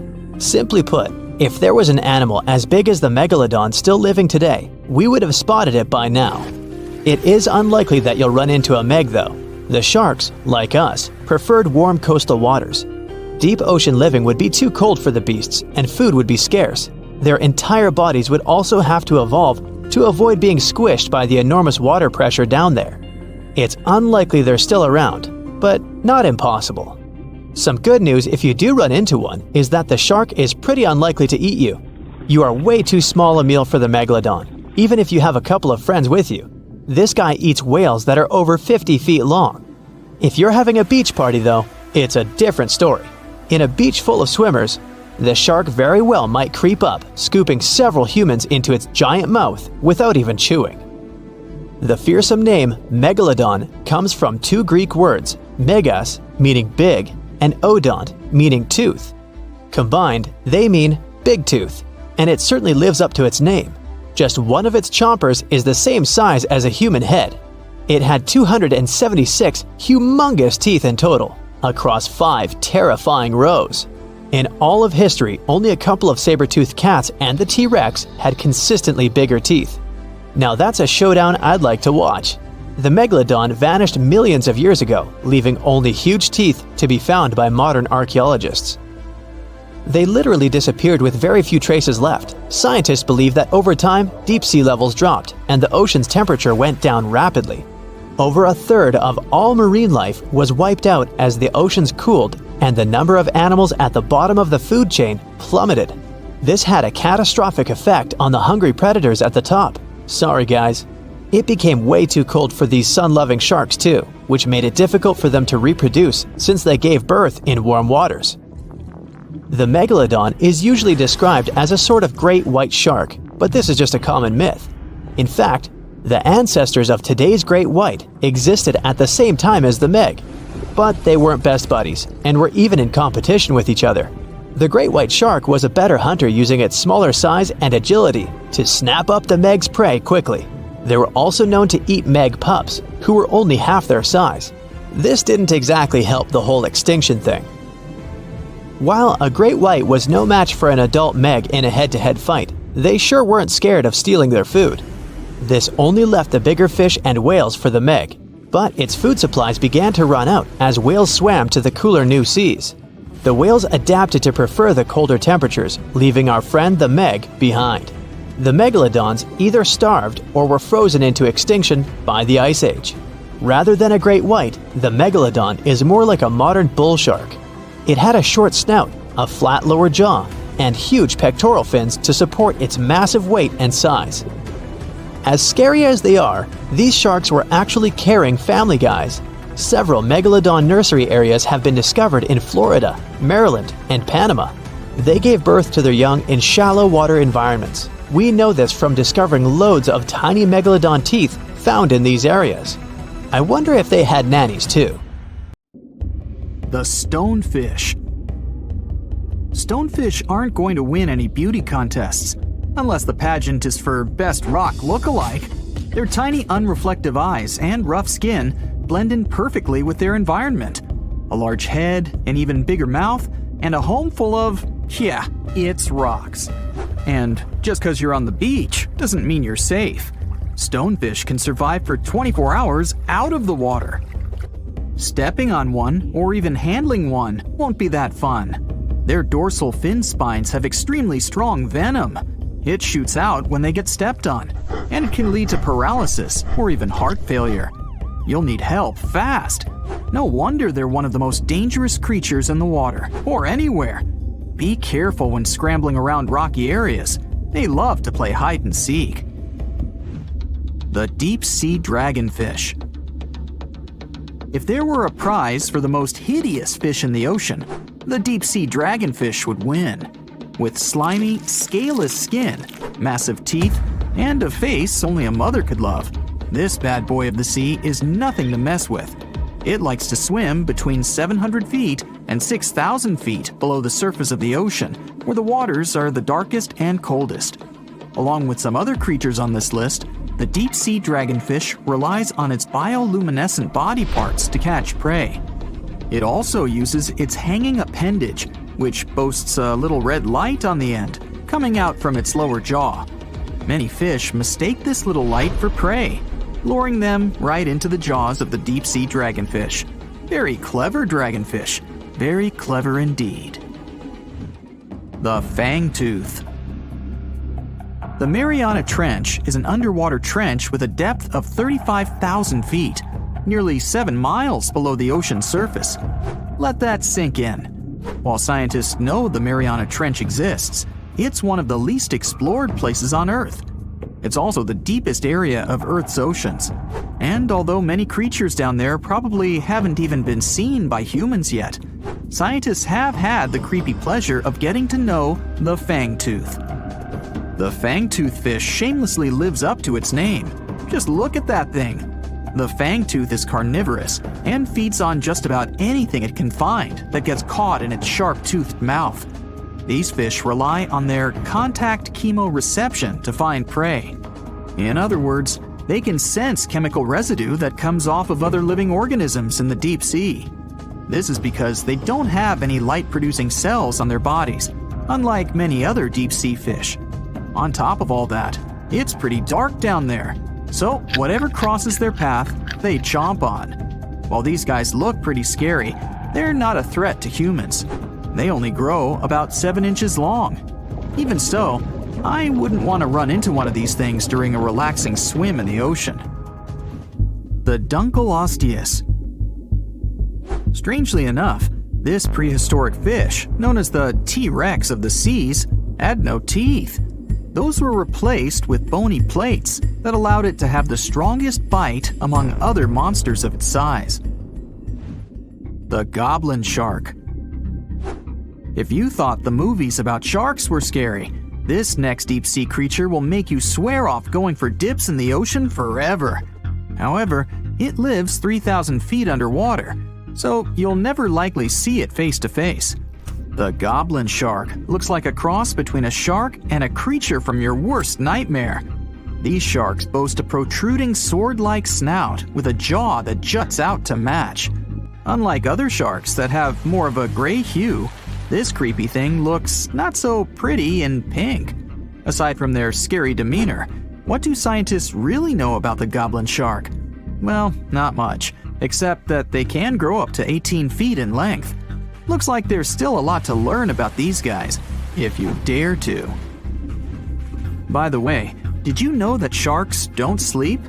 Many species have to keep water moving over their gills to get oxygen, so they can't fall into a deep sleep like we do. That's why they stay half awake during rest. Typically, sharks don't even close their eyes. The cookie cutter shark. This shark is a living horror, with lower teeth being big and sharp, while the upper ones are much smaller. When its teeth fall off, the shark eats them to maintain calcium levels. Pretty smart solution for a shark. The frilled shark. Studying the frilled shark is like looking through a portal back to prehistoric times. That's because scientists think that these eel-like sharks haven't changed much since their oldest ancestors roamed the deep sea waters, so they're sometimes referred to as living fossils. These sharks' mouths are filled with a terrifying 25 rows of backward-facing sharp teeth, 300 in total. They're designed to grasp prey and hold them tight so they can't get away, according to early studies of the shark conducted in 1884 and published in the Bulletin of the Essex Institute. Luckily for swimmers, the frilled sharks live between 390 feet and 4,200 feet below the ocean's surface, so they'll probably never run into them. Probably. This is probably the worst nightmare of any dentist. The northern stargazer. Take a look at this cutie. The northern stargazer is definitely not something you'd wish to see on the ocean floor. This horrid creature hides its body under the sand, leaving its face above to wait for prey. The tasseled wobbegong. Here's another carpet shark on our list. It lies low on the bottom of the sea and patiently waits for its prey to come by. The Australian ghost shark. The Australian ghost shark isn't really even a shark, but a very bony fish. It's also a living fossil. It hasn't changed within the last 400 million years. Believe it or not, sharks and humans have a common ancestor that lived around 440 million years ago. Even though we both evolved in our own way, there are still some signs of that connection. For example, the genome of an elephant shark is very similar to humans. The Leopleurodon. This list of terrifying creatures would be incomplete without mentioning the terrifying and prehistoric Leopleurodon. This carnivorous marine reptile existed during the Colovian stage of the Middle Jurassic era and ruled the waters at 9 feet in length. Scientists believe Liopleurodon thrived in this deep-sea trench because of its ability to swim long distances and its 4 paddle-like limbs. While they probably weren't able to propel themselves toward prey like other animals of the area, they did manage to accelerate and attack very ruthlessly and efficiently. Additionally, they relied on their long snouts to smell prey, which leads scientists to believe they didn't rely on sight for hunting. This means they could have thrived in the dark Mariana Trench. Around 150 million years ago, Liopleurodon became extinct due to competition for prey against other thriving marine reptiles. And I think I speak for all of us when I say, thank goodness for that. Considering that scientists have only explored 5% of the ocean floor and found some of the scariest sea creatures imaginable, one can only dream of what other animals reside in the deep sea waters. Perhaps it's best to keep them in your imagination. Am I right? The megamouth shark. This shark is a filter feeder, and it's friendly to humans, although its huge mouth can look quite threatening. Like basking sharks, it swims with its mouth constantly wide open, as if it were on Twitter. The gulper eel. This deep-sea eel has an easily distended belly that allows it to swallow prey twice its size in a single monstrous bite. They have very unusual jaw shapes and can reach about 2 to 3 feet in length. Do you see that large log near the ocean floor? Maybe it's part of an old ship. Treasure, gold, diamonds, I'm rich! Well, as you get closer, you notice something. It's swimming! It's not a shark or a dolphin, it's a saltwater crocodile! Now don't panic. If you bump into one of these reptiles in the sea, it's unlikely it'll think of you as food. Crocodiles have a special valve in their throat that stops them from drowning underwater, but that doesn't mean they can't bite. Usually, they're heading to a nearby island, and the quickest way there is to body surf. They can't really take the ferry, you know. Watching one from a distance should be okay. Just don't swim to shore right away. They love to ambush their lunch in shallow water.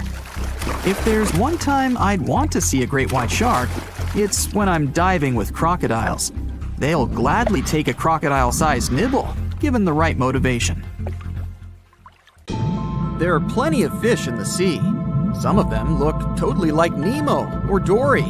Then there's the butterfly fish and fancy guppy, which is indeed really fancy. And then there's... What on earth is that? I would definitely not pay for a diving experience to see this guy. The anglerfish has the unofficial title of the ugliest animal in the world, but I wouldn't dare to break that news to it. There are more than 200 species of anglerfish currently swimming somewhere in the gloomy depths of the Atlantic and Antarctic Oceans, up to a mile below the surface. Some of them prefer different living conditions, the shallow tropical environments. Different kinds of anglerfish vary in shape and size, from the famous black sea devil to frogfish, monkfish, footballfish, goosefish, batfish, and sea toad. The larger ones can be half as long as a full-sized bed, but most are less than a foot long. Since the choice of meals where these guys live isn't that huge, they had to come up with a unique hunting strategy.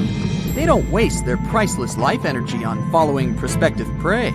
Instead, they use a piece of dorsal spine that sticks above their mouths like a fishing pole, hence the name of the fish. There's a sac of bioluminescent bacteria that glows brightly in the dark at the end of that rod. The light lures prey, and all the anglerfish has to do is wait, and then enjoy its lunch delivered right to its mouth. Their bodies are pliable and huge, so they can easily swallow prey twice their size. Deep-sea anglerfish eat whatever they can find. Species that live in more shallow water aren't picky either, and can eat anything from shrimp to snails and small fish. Only female anglerfish have the cool fishing rod feature though. So what about their males? finding a soulmate deep under the sea isn't that easy. I mean, literally, there's no light down there. Plus, there are frigid temperatures and low oxygen levels. Anglerfish can't afford to go on many dates in those conditions, so they mate for life. And before you go aw about it, I have to tell you, they do it in quite a special way. Male anglerfish are much smaller than their ladies.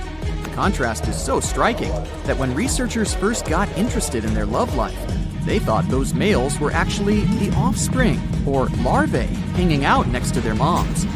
Certain anglerfish male species have receptors that alert them that there's a female nearby. After they mate, the male bites into his woman and stays attached to her head, belly, near her tail, and other areas he can access. While they morph together forever, the female fish gets the male's cells, DNA, and reproductive organs, but loses her immune response cells. The male gets free permanent housing and nutrition. Given the current real estate prices, it sounds like a dream. But that accommodation is shared by up to 8 males, and they can't move out if they ever feel like it.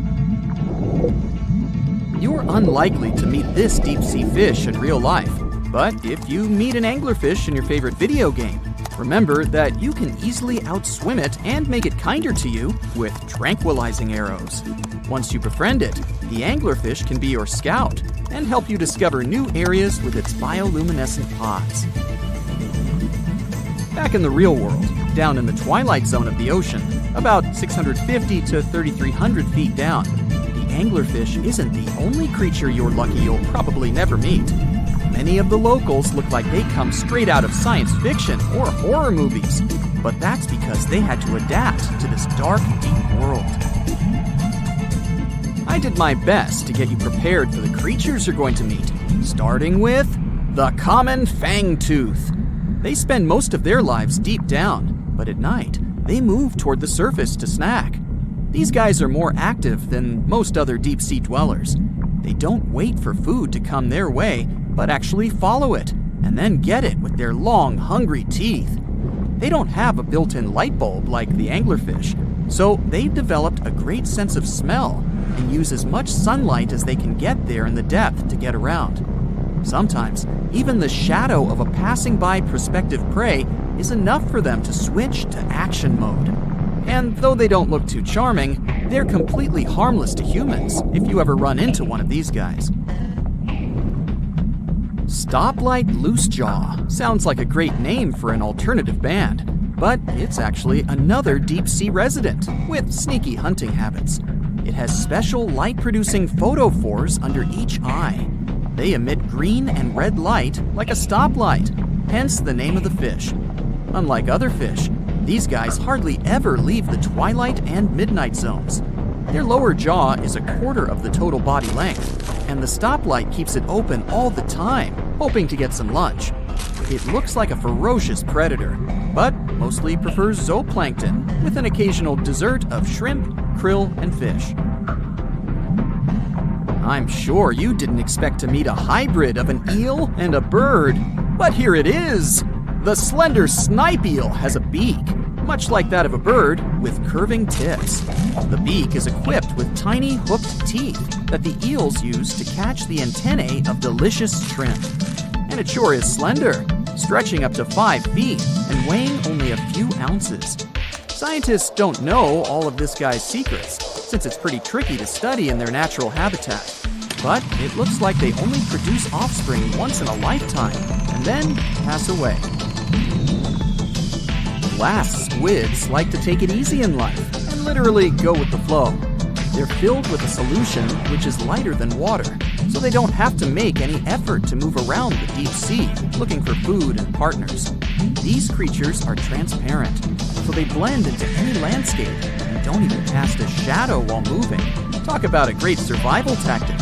If danger finds it anyway, it can transform into a lumpy ball, pushing its head and tentacles into its mantle cavity. It can also release ink into the mantle and go from transparent to black.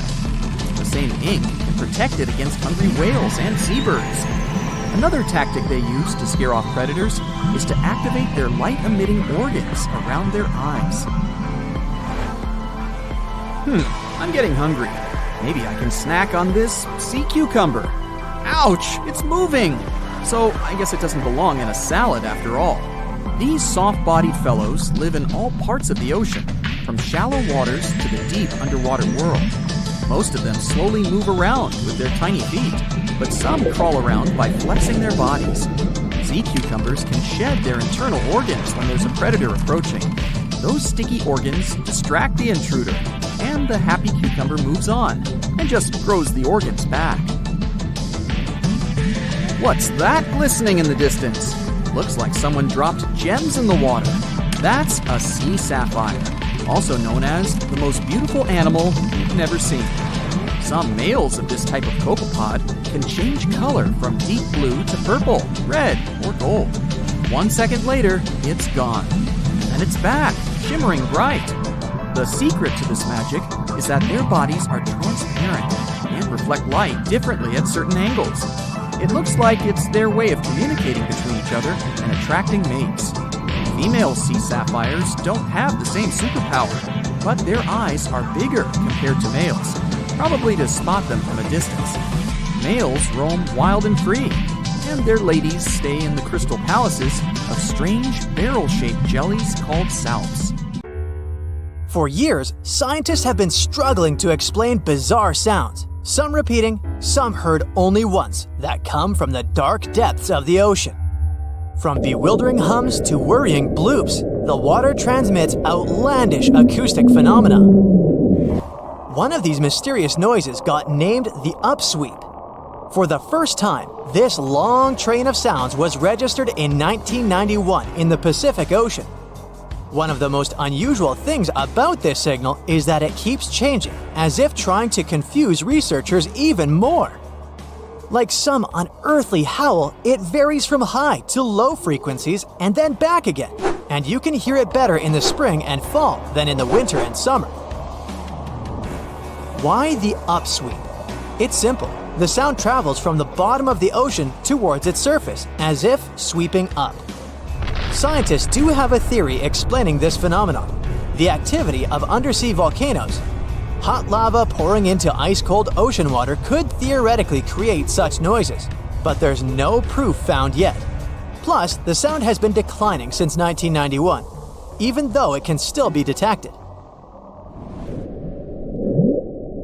The bloop is the name given to an ultra-low frequency and incredibly powerful underwater sound that was recorded in 1997 by the U.S. National Oceanic and Atmospheric Administration. The bloop continued for approximately 1 minute. Having started from a low rumble, it gradually rose in frequency. It also kinda mimicked the noise created by marine animals, but its volume was so great that no living creature known to science could have made it. When the bloop occurred, underwater microphones managed to record it from a distance of 3,000 miles away. Rumor has it that the noise might have something to do with the fictional half-octopus monster Cthulhu, or some other colossal deep-water creature. But if you don't believe in monsters, science has another explanation: iceberg fracturing. The thing is that ice quakes recorded in the Scotia Sea resemble the mysterious bloop a bit too much for it to be a coincidence. The whistle resembles this annoying sound when a kettle of boiling water is telling you it's time to make a cup of tea. But even though it may not be as blood-curdling as some other bizarre ocean sounds, it doesn't make it any less mysterious. Plus, the whistle is very elusive. In 1997, only one underwater microphone was able to pick it up, and therefore, researchers didn't manage to pinpoint the source of the noise. The most likely cause of the sound is an eruption of one of the submarine volcanoes. Have you ever heard of Julia? No, not your neighbor. I'm talking about this otherworldly sound. Listen to it. It was recorded in 1999 by the U.S. National Oceanic and Atmospheric Administration. The source of the sound was most likely a large iceberg that ran aground somewhere in Antarctica. The sound was so loud that it was heard over a huge territory, and its duration was about 2 minutes and 43 seconds. Slow down. That's the name given to a sound recorded in 1997 in the equatorial Pacific Ocean.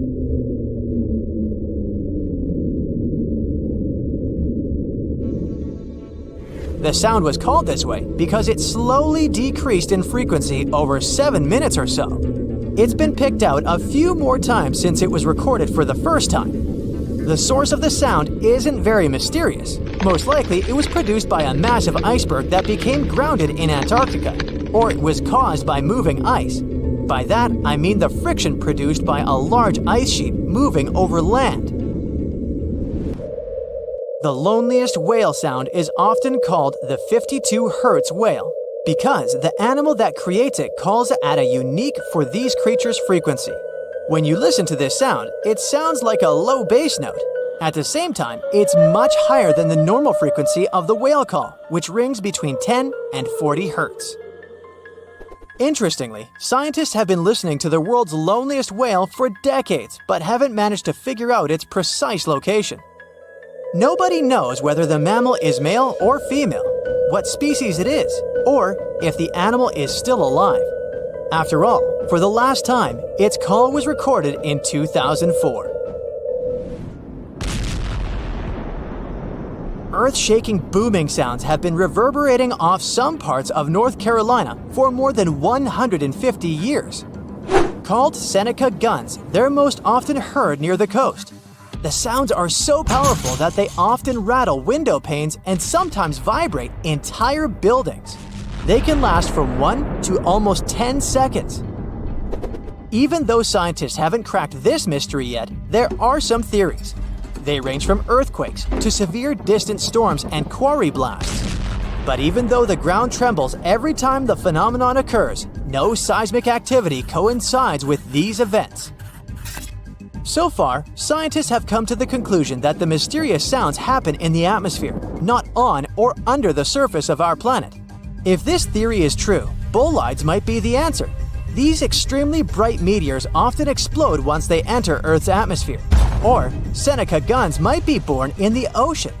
Sometimes, when enormous waves collide far away from the shore, you can hear it, even if you're nowhere near the coast. Seneca guns are a type of skyquakes. You don't need to travel to a particular part of the world to hear one of those. Mysterious sonic booms ramble from the sky everywhere, from the US to India and Japan. Just like Seneca guns, this sound phenomenon occurs mostly near the coast or a big body of water. Rattling glassware and windows in the nearby houses, skyquakes could be connected with ultra-fast airplanes breaking the sound barrier. But people started hearing the first skyquakes in 1824. The theories trying to explain this phenomenon include sand dunes shifting, meteors entering the atmosphere, distant volcanoes erupting, Earth's crust cracking during earthquakes, and even gas bursting out of underground vents in the sea or lake bottom.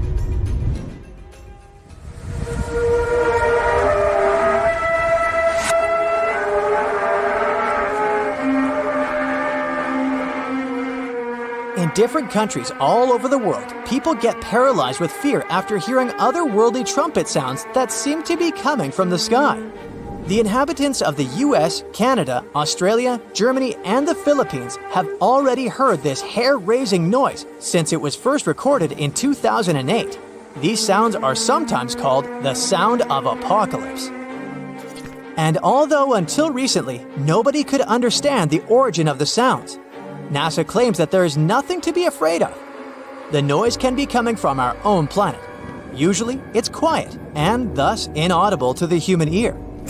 But when it gets louder, the outcome is the very trumpet sounds that scare people all over the world. Bristol hum started in the 1970s when hundreds of Bristol inhabitants began to talk about a bizarre noise audible only at night. The noise was a low-level hum, and nobody could identify or trace the source of the sound. But the strangest thing about the noise was that one day, it stopped as abruptly as it started, but not before people in other towns across Britain reported hearing similar sounds. Some time ago, the mysterious sound returned. In 2015, a group of French scientists claimed that they had solved the mystery of the Bristol hum. They stated that the culprit was ocean waves that made the ocean floor vibrate. But while it was all good and well, it didn't explain why the sound was around for only several years or why it chose to return. If you ever come to the town of Taos in New Mexico, don't let another strange and unexplained phenomenon send you running for the hills. This phenomenon is a faint, low-frequency hum ringing in the desert air and grating on your nerves. Even stranger, only 2% of people who live in Taos hear this noise. But for those who do, it's unstoppable torture. On top of that, everyone describes the sound in a different way, from a quiet whir to an eerie hum or even persistent buzz. And while some people believe that the Taos hum is the result of unusual acoustics, the others suspect a bad case of mass hysteria. No one has located the origin of the hum yet.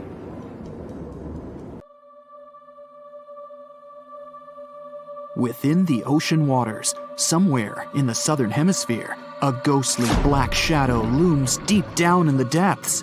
Suspiciously swimming far below, the Megalodon is hunting for its next meal. With the appearance of a great white shark, but 3 times the size of the largest ever recorded, its intimidating design has evolved over millions of years, creating the ultimate natural predator. For millions of years, the intimidating evolutionary traits have gone unchecked and unopposed. With its keen senses, it detects its prey within 3 miles. As it swims below, it's been following an unsuspecting sea turtle that's slowly paddling above on a long voyage. The Megalodon stalks the turtle, ensuring it makes its move toward the turtle at the right moment, swimming upward at 11 miles per hour, intending to immobilize the turtle by ramming it. As it approaches, the Megalodon's adept senses notice something else lurking nearby. Pausing its pursuit of the turtle, it adjusts and turns to face another, much larger object. The Megalodon may be the largest marine predator to have ever lived on Earth, rightfully feared by all creatures within these waters, but not today. There is a newcomer to these parts, one that has a similar reputation and matches the Megalodon in ferocity. This unknown creature intends to contest these hunting grounds. The challenger is the Leviathan. As the sea turtle takes this opportunity to swim away as fast as it's able, these 2 apex predators size each other up from a distance, preparing to establish who will reign as the supreme king of the sea. The Megalodon dominated the ocean sometime between 3 to 23 million years ago, spreading to all corners of the globe, within seas surrounding Europe, Africa, the Americas, and Australia. Its focus is mainly on offshore areas where prey would be prominent. Hunting sea turtles, whales, seals, dolphins, and other sharks, its range was long, traveling between coastal and oceanic waters throughout different stages of its life cycle. Given that the territory they cover grows with each year they live, and the wide range of prey available to them, the Megalodon's size can reach up to 67 feet in length. Armed with thick and robust teeth made for grabbing their prey and biting through bone, they have a 41,000-pound bite force, which is almost 4 times stronger than that of a T-Rex. Their tactics include ambushing their prey from below while ramming them into submission. With larger prey, they aim to disable them by biting at the fins, and once immobilized, biting through their chest. Their jaw is made up of around 276 frightening serrated-edged teeth that are 7 inches long and jagged at the sides. The Megalodon's competitor, the Leviathan, is armed with 22 large teeth of its own that come in various sizes, some up to 12 inches long. All are capable of piercing through its target. Excluding tusks in comparison, these are among the largest teeth that have ever existed on any known animal. Although it hasn't reached an overall equivalent size to the Megalodon, its length is equally impressive, as it's capable of growing as large as 57 feet long. Mainly living within the southern hemisphere, they've only been around for a short while, existing from 9 to 10 million years ago.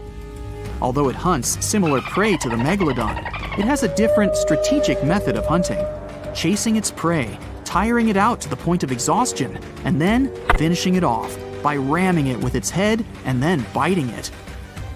It also has a more adaptive trait in its arsenal, its much larger brain. Being a warm-blooded mammal, it possesses superior intelligence, ensuring quicker thinking, with the ability to change its tactics at crucial moments. The Megalodon acts on sheer instinct, and that has worked consistently for the past few million years. But will it work now?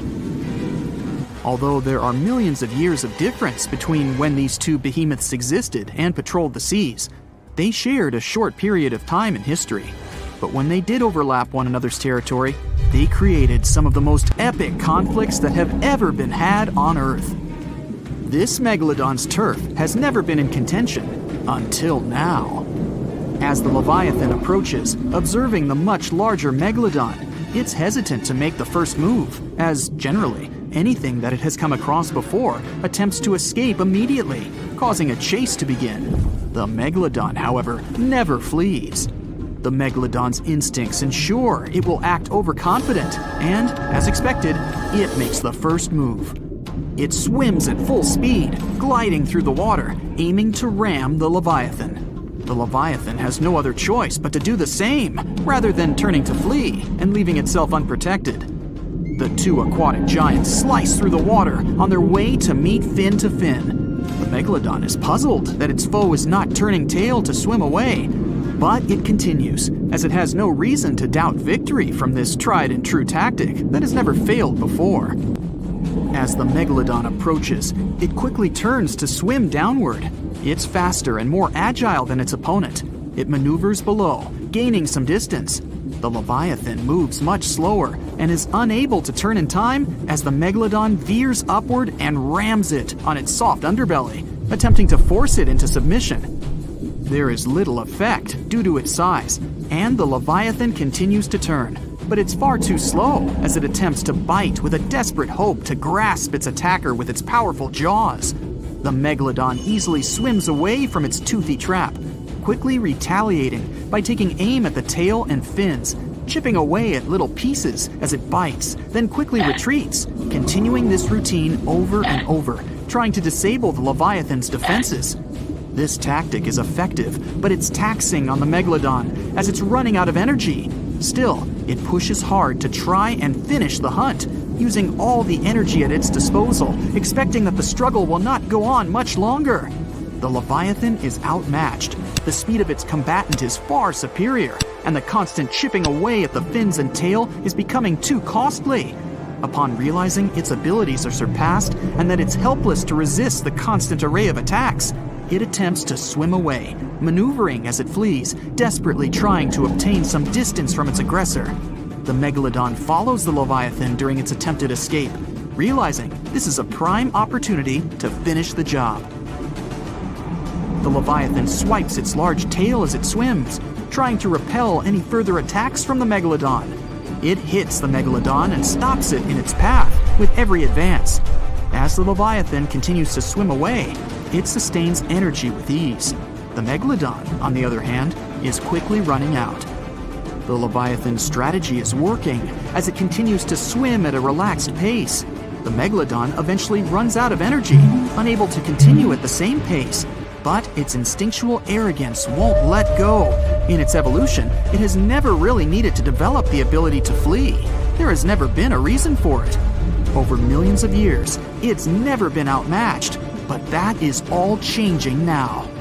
As they press on, it's clear that this is a contest between a marathon swimmer and a sprinter. The Leviathan continues to conserve its energy wisely, while the Megalodon, starved of energy, continues to pursue, becoming slower with every flick of its tail, to the point that it's unable to maintain the chase.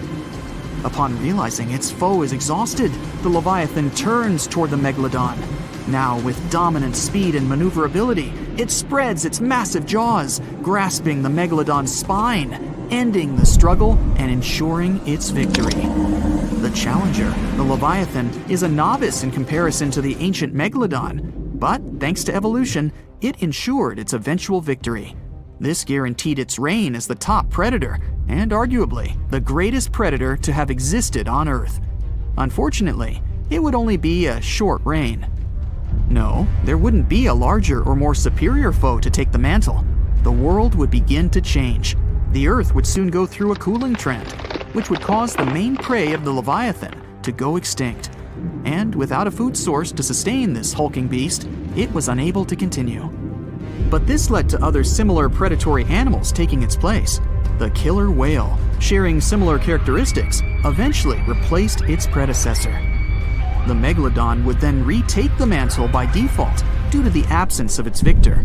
Continuing with its prior successful strategy and broader food source, it ensured its prolonged survival. But as the seas cooled even further and became much shallower worldwide, it became more difficult for the Megalodon to reproduce. The suitable shallow areas that were necessary for nurseries quickly disappeared, and without these, the Megalodon too eventually went extinct. And just like its former opponent, other smaller sharks were able to adapt to these changes in the shallower waters, ensuring a more diverse pool of predators to dominate the seas. Wanna high-five a sea creature?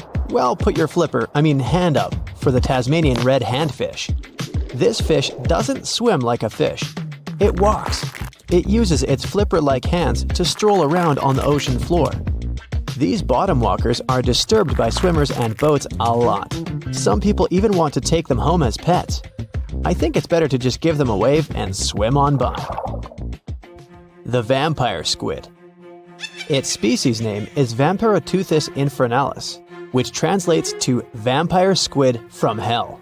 Oh yes, this vampire squid means to terrify everyone with its name, its dark red color, its spikes at the bottom, and the scary fact that it can basically turn itself inside out. The vampire squid loves putting on a good show, but it's as harmless as a kitten is to humans. It's as if Dracula scared the pants off you, but he didn't have blood-sucking fangs. The vampire squid feeds on food particles from plants and animal matter floating near the ocean's surface. Since they're not predators, they need good defensive strategies, and their vampiric look is designed to ward off large creatures who want to eat them. Turning themselves inside out is a defensive mechanism since the spiky areas in the inner skin are more intimidating. They also shoot out a substance that does not have color, but is packed with bioluminescent particles to distract predators. The vaquita. Going out on a boat off the coast of Mexico sounds like the perfect vacation. The sun, the blue water, the most endangered sea creature. Wait, what? The vaquita isn't dangerous, but don't expect it to stick around to say hello or sign any autographs. It's incredibly shy. This little cow, that's what it means in Spanish, is one tiny sea mammal. With those black markings around its eyes, it looks more like a sea panda to me. Seeing one should make you feel very special. They're on the brink of extinction, mostly because they got caught by accident in fishing nets. It's estimated that there's only 10 left in the wild. The blue dragon. This little creature looks like something out of a kid's fantasy movie. It's called the blue glaucus, casually referred to as the blue dragon or blue angel. It can be found in many places, the Atlantic, Pacific, and Indian Oceans. It's kind of a mollusk and it only grows to be about an inch long. What you think is the back is actually the mollusk's bright underbelly. It regularly floats on its back so that its blue colors help it camouflage with the water's waves. The blue dragon isn't just pretty, it's also smart. It usually feasts on Portuguese man-o'-wars, also known as Physalia physalis. The blue dragon stores their stinging cells for later use, in essence, stealing their defensive mechanisms. When the blue dragon is threatened, it releases those stinging cells it stored, directing them at an enemy to sting them with more power than the Portuguese man-o'-war would have been capable of. As they can store a huge amount of stinging cells, they can be a threat to humans. So, if you find one, don't pick it up. It's best to admire it from a distance. The barrel-eye fish. If you ever wanted to have Superman's X-ray vision, looking at the barrel-eye fish will make you feel like you gained that superpower at some point in your life without even realizing it. The barrel-eye has a transparent head, so you can see how their eyes and brain look inside. This magnificent creature lives in the deep sea. This is the lowest level of the ocean, where strange creatures roam in near-freezing temperatures and constant darkness. They're exposed to water's pressure that's almost 1,000 times that of the surface. If the idea of the deep sea sends a shiver down your spine, stay tuned to learn about another of its creatures later on. The barrel-eye fish can be found in the Atlantic, Pacific, and Indian Oceans. You might be wondering, Why, oh why would a fish have a see-through head? And that would be a fair question. Since the species was discovered in 1939, it was believed that the fish's eyes were set to see straight ahead and couldn't move. So it was assumed that they had tunnel vision. Scientists Bruce Robinson and Kim Reisenbichler from the Monterey Bay Aquarium Research Institute recently discovered that the fish can move its eyes vertically to see through the top of its translucent head, thus noticing if there are predators or prey nearby. The transparent head also allows more light to enter so they can detect prey better. It's believed that the barrel-eye fish eats jellyfish and small fish species. If you dive in the ocean at night, you might be lucky enough to see how orange ball corallomorph blooms in the dark. But make sure to be quick because as soon as you turn on your flashlight to take a good look, it will retract its tubes back into itself. The Megalodon. The whale shark isn't the biggest shark known to humans. If the entire shark species were a kingdom, the prehistoric Megalodon would be the ruler of the sea. Megalodon roamed the ocean a long time ago. About 15.9 to 2.6 million years back between the early Miocene and late Pliocene eras. While they've long been extinct, people are still amazed to learn about these gigantic sea beasts. Megalodon could reach anywhere between 45 feet to 60 feet in length with jaws more than 6 feet wide. A fossil of a tooth that once belonged to a megalodon measured at 7 inches. Needless to say, I'm pretty stoked that these guys have long been extinct. But there's still some adventurers out there hoping to meet this monster one day. The Dumbo Octopus. This adorable creature, or creepy creature, or however you want to see it, is officially called Grimpoteuthis. More casually, it's referred to as the Dumbo octopus, named after the Disney character. Though Dumbo, the elephant, not the octopus, was teased for his big ears, it's highly unlikely that this adorable octopus gets teased by its water neighbors. They are the deepest living octopuses, living in the deep sea, and you know how scary that place is. They're only about 8 inches tall and spend their days hovering just above the seafloor eating snails, worms, and other food they find in the current or near ocean vents. There are nearly 17 species of Dumbo octopus, and they all have differences in height, color, and body parts. If you can't get enough strange animals, you'll be glad to learn that the deep sea has barely been explored by humans. So keep an eye out. There are bound to be more fascinating animals discovered in the deep in the future. The Sea Angel. These creatures might look and sound pretty cute, but their diet is far from sunshine and lollipops. Their favorite food are sea butterflies. They lay mucus traps for them and wait in ambush. The Squat Anemone Shrimp. This shrimp is tiny, only 0.5 inches. It's also known as a dancer shrimp because of its peculiar behavior.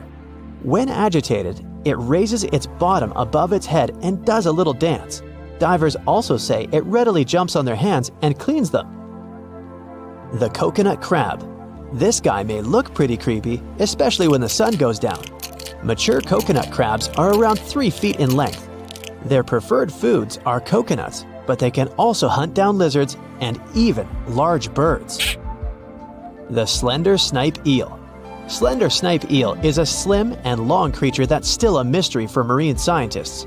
It's 4 feet long and it has at least 750 bones in its spine, which is much more than any other animal in the world. The Sea Pen.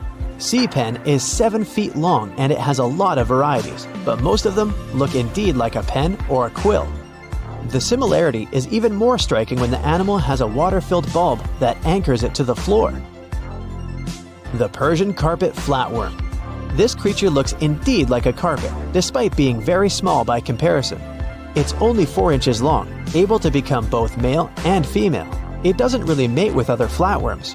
Rather, it fights them for the right to bear posterity. The Flamingo-tongued Sea Snails. Tourists love these extraordinary snails for their pretty colors, thinking it's a shell, but in fact, the shell is quite dull and hidden underneath colorful soft tissues. They eat softer, toxic parts of corals and store their toxins to protect themselves. So, a mysterious discovery was made deep in the Red Sea, the so-called death pools. Woo, that's scary. In 2020, researchers embarked on a dive into the Red Sea. The mission spot was in the Gulf of Aqaba, between Saudi Arabia and Egypt. Near the end of their expedition, as they ventured deeper into the darkening waters, they noticed some strange seaweed floating above the seafloor. They decided to use a remotely operated vehicle and investigate it. Suddenly, they discovered these strange, motionless lakes of water within the sea. These are called brine pools. They're basically pockets of salty water deep on the ocean floor. And when I say salty, I mean it. Sometimes they're up to 8 times saltier than the ocean water itself. Mysteriously, they don't mix well with the surroundings. They formed millions of years ago, sometime during the Miocene epoch, back when weird creatures roamed the earth, like me, and deeply buried mineral deposits dissolved into the water. The largest pool spans about 170,000 square feet. Meanwhile, 3 smaller ones are under 107 square feet each. At first, this discovery didn't seem that scary. But here's why they're so horrifying. Not only are they disgustingly salty, they also lack oxygen. Now hold on a sec, isn't that normal for something that's underwater? Well, it turns out the Earth's waters are full of oxygen, and at least half of this element on our planet comes from the oceans. Just like plants on land, marine plants such as phytoplankton, seaweed, and algae munch on sunlight and produce oxygen through photosynthesis. They release lots of it into the surroundings. Marine life then eats half of it, so only about a quarter of the oxygen that we breathe actually comes from the oceans. Just like us, sea creatures need this element to survive. Without it, they can't breathe and support their metabolism to live. That's why these pools are super dangerous for most of them. It's like a puddle of thick syrup for bugs. When they get in, the poor things immediately suffocate and pass away. Which is why the pools are surrounded by a graveyard of marine animals. But let's see how these things can exist in the first place. Have you ever tried making ice cubes from salty water? Spoiler, it's pretty hard. When you add salt, the water gets harder than usual to freeze, a phenomenon that has a funny name, freezing point depression. Oh, that's because salt interferes with the hydrogen bonds between water molecules. As it finally freezes, stuff like particles, dirt, or dissolved salts get pushed out to the sides. As a result, the salt's kind of squeezed out of the ice crystals and gets trapped near the edges in small bubbles or pockets. Something similar happens in the ocean when seawater starts freezing under super cold polar caps. The salt doesn't freeze with the water. Instead, it gets pushed out, forming a super salty cold liquid, the brine. And then it sinks down to the ocean floor. On a large scale, all this process also helps currents to form. Despite being so dangerous, the pools are still full of microbial life, because microbes couldn't care less, they'll survive anywhere. There are literally thick mats of them in the brines. There are also some salt-loving creatures, like shrimps and eels, hovering around the pool's edges. They're being super creepy, waiting to catch unsuspecting prey that ventures too close to the toxic death pool. Ew. Well, it sounds icky, I know. But this discovery gives us some fascinating insights into how life might have originated on Earth. We already know from the evolution theory that we came from the ocean, but now scientists think that life might have begun in the deep sea in some super dark, oxygen-free places. These brine pools are like time capsules. They're one of the closest things we found to the early Earth. They can tell us the planet's history of earthquakes, floods, tsunamis, and more. For example, they have some traces of rainfall that happened over 1,000 years ago. And they can also help us search for life on other water-rich planets. For example, Mars most likely used to have huge oceans on it. Now, NASA scientists want to send a special instrument called HABIT for a special red planet mission to study things similar to our brine pools. This will tell us more about how life appears and survives in the universe. There is lots of unexplored fascinating stuff like this in the Red Sea. That's why scientists conducted the so-called Decade Expedition and spent around 5 months exploring the place. This expedition was launched by the National Center for Wildlife. They made so many remarkable discoveries that now we've got 77 new research papers. For example, they found over 10 blue holes, incredible underwater sinkholes that host unique ecosystems. They also learned that dolphins can use those blue holes to protect their young from predators. Scientists also found traces of great white sharks, a creepy community of deep-sea lanternfish living in low oxygen conditions, and even a new coral species. It's the most resilient deep-sea corals that also vibe just fine without oxygen, like microbes we mentioned. Speaking of which, research also showed us some new ancient thermal vents and large blobs of microbial formations near Farasand Island. Now, can you believe that with all that, we only explored 5% of the ocean? It's divided into several layers based on depth. Each layer becomes darker and more isolated from sunlight as we go deeper. The places that no sunlight can reach are terrifying. Now, the fun, cute layer with dolphins and turtles is called the epipelagic or sunlight zone. It's so tiny, but even this layer is about 650 feet deep. Then we have the mesopelagic or twilight zone. It's the layer of mysterious octopus, shark, and other loners which extend to about 3,000 feet down. And then the horrors begin after this one. We encounter the bathopelagic or midnight zone. It extends to 13,000 feet below the surface, about a half of Everest above you. Here we have the famous poor blobfish, squids, and anglerfish. Below it is the abyssal zone. It extends to about 20,000 feet deep. Since there's not much sunlight or oxygen, as we mentioned, most creatures here are quite small, like tube worms and shrimp. The darkness continues until we arrive at the scariest place of the planet, the place full of trenches formed by tectonic plate movements, the Hadal Zone. It's named after Hades, the deity of the underworld in Greek mythology. Just like Hades' realm is dark, remote, and guarded, the Hadal Zone is the deepest and most depressing part of the ocean. It starts at depths of around 20,000 feet and can go down to 36,000 feet and more. The famous Mariana Trench also belongs to this zone. Only 3 people in history have ever explored these depths in person, making it one of the least explored and most mysterious places on our planet. However, despite crazy high pressure, near freezing temperatures, and complete darkness, there are still things who manage to survive here.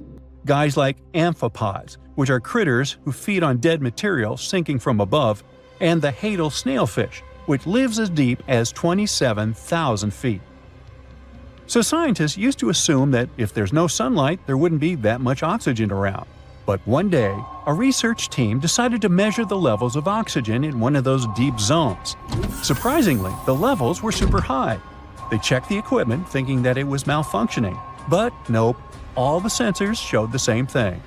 Turns out the oxygen was somehow generated by rocks. These small potato-sized rocks on the seafloor are called polymetallic nodules.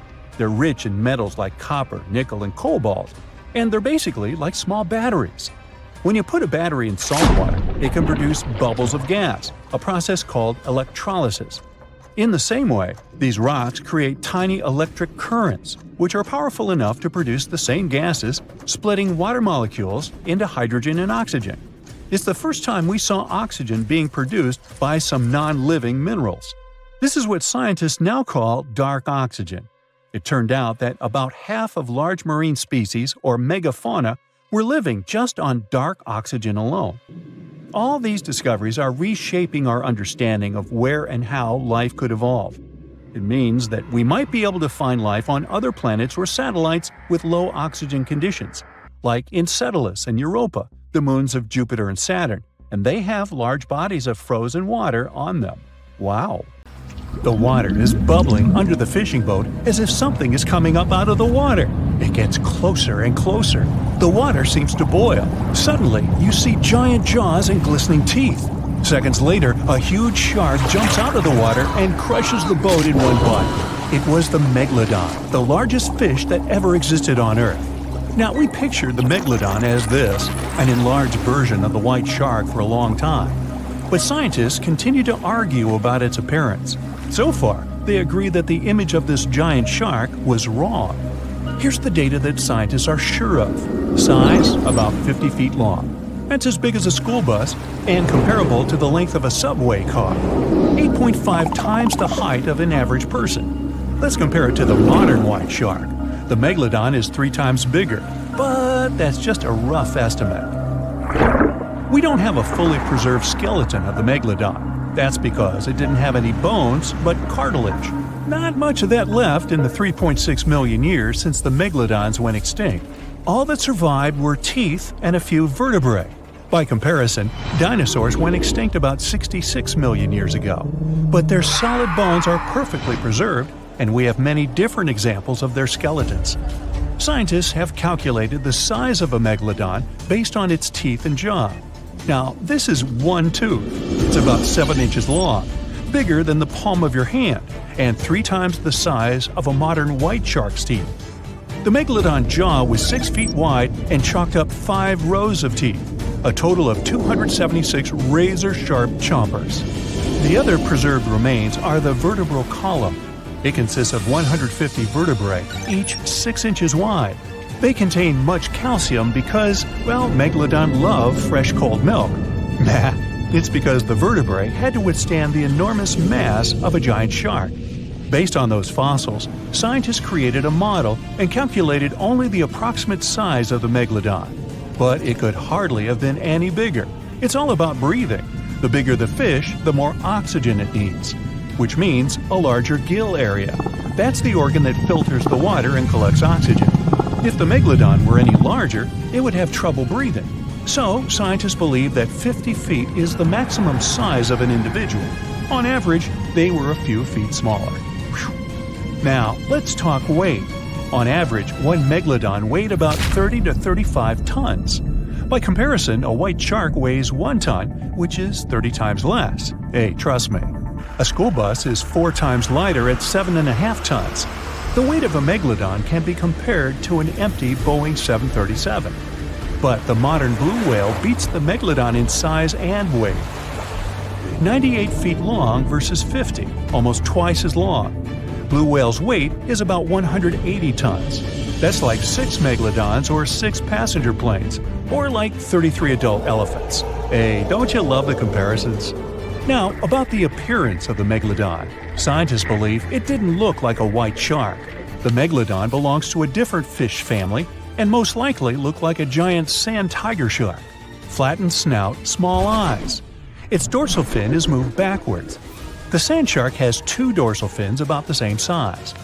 The coloration is light brown with a white belly. It may have had brown-red spots like a sand shark all over its body. We used to think of the megalodon as something scary from the first finds of its fossils. That was back in the Renaissance era. People found some teeth in the rocks. At first, these teeth were thought to be the tongues of dragons or snakes. And here's the first drawing of what the owner of these teeth supposedly looked like. A massive snout with a scary nose and a bunch of razor-sharp teeth. We also have the evidence that megalodons were brutal hunters, kings of the food chain. The first combat tool in their arsenal was the battering ram. The megalodon was a slow swimmer, though. It could only accelerate up to 11 miles per hour. In comparison, the modern white shark can reach 35 miles per hour in a dash for its meal. The fastest human swimmer could only go 6 miles per hour. Well, good luck with that. But the megalodon had incredible mass. Though slow, its battering ram had tremendous power. The megalodon would take its prey by surprise. It had only one chance to hit it. If it missed, it would take too long for a second round. The maneuverability of the megalodon was comparable to a large truck. But if the ram was successful, the prey was stunned and couldn't move. At this point, the megalodon aimed at vulnerable spots, like the fins and tail of the prey. Scientists have found many ancient whale remains with megalodon tooth marks. It turned out that the giant shark knew where its prey's vital organs were located and could strike at them. When the prey was immobilized, the megalodon bared its teeth. An adult person could easily fit into its open jaw at full height. And according to various estimates, the bite force of the megalodon was almost 11 tons. Now imagine the weight of 3 SUVs concentrated at the tip of a sharp tooth. That's 9 times the power of the largest white shark bite, and 6 times the power of the modern record holder for biting, the saltwater crocodile. Here, look at a map of where the remains of the megalodon were found. South and North America, Europe, Asia, Australia. It was the master of all seas and was comfortable anywhere on our planet. We've even found some remains of the giant shark in freshwater sediments. Perhaps it wasn't afraid to enter rivers to hunt. Now, other scientists say that maybe the megalodon wasn't even a predator. all because of its size. It couldn't swim fast. It couldn't even make short dashes like the white shark. If prey tried to escape, the Megalodon didn't rush into pursuit because it could never catch up with it. Another problem is the skeleton of the Megalodon. The cartilage is weaker than the bones, so the musculature of the giant shark was not as massive and robust in the first place. The Megalodon may even have been a scavenger and never got into fights.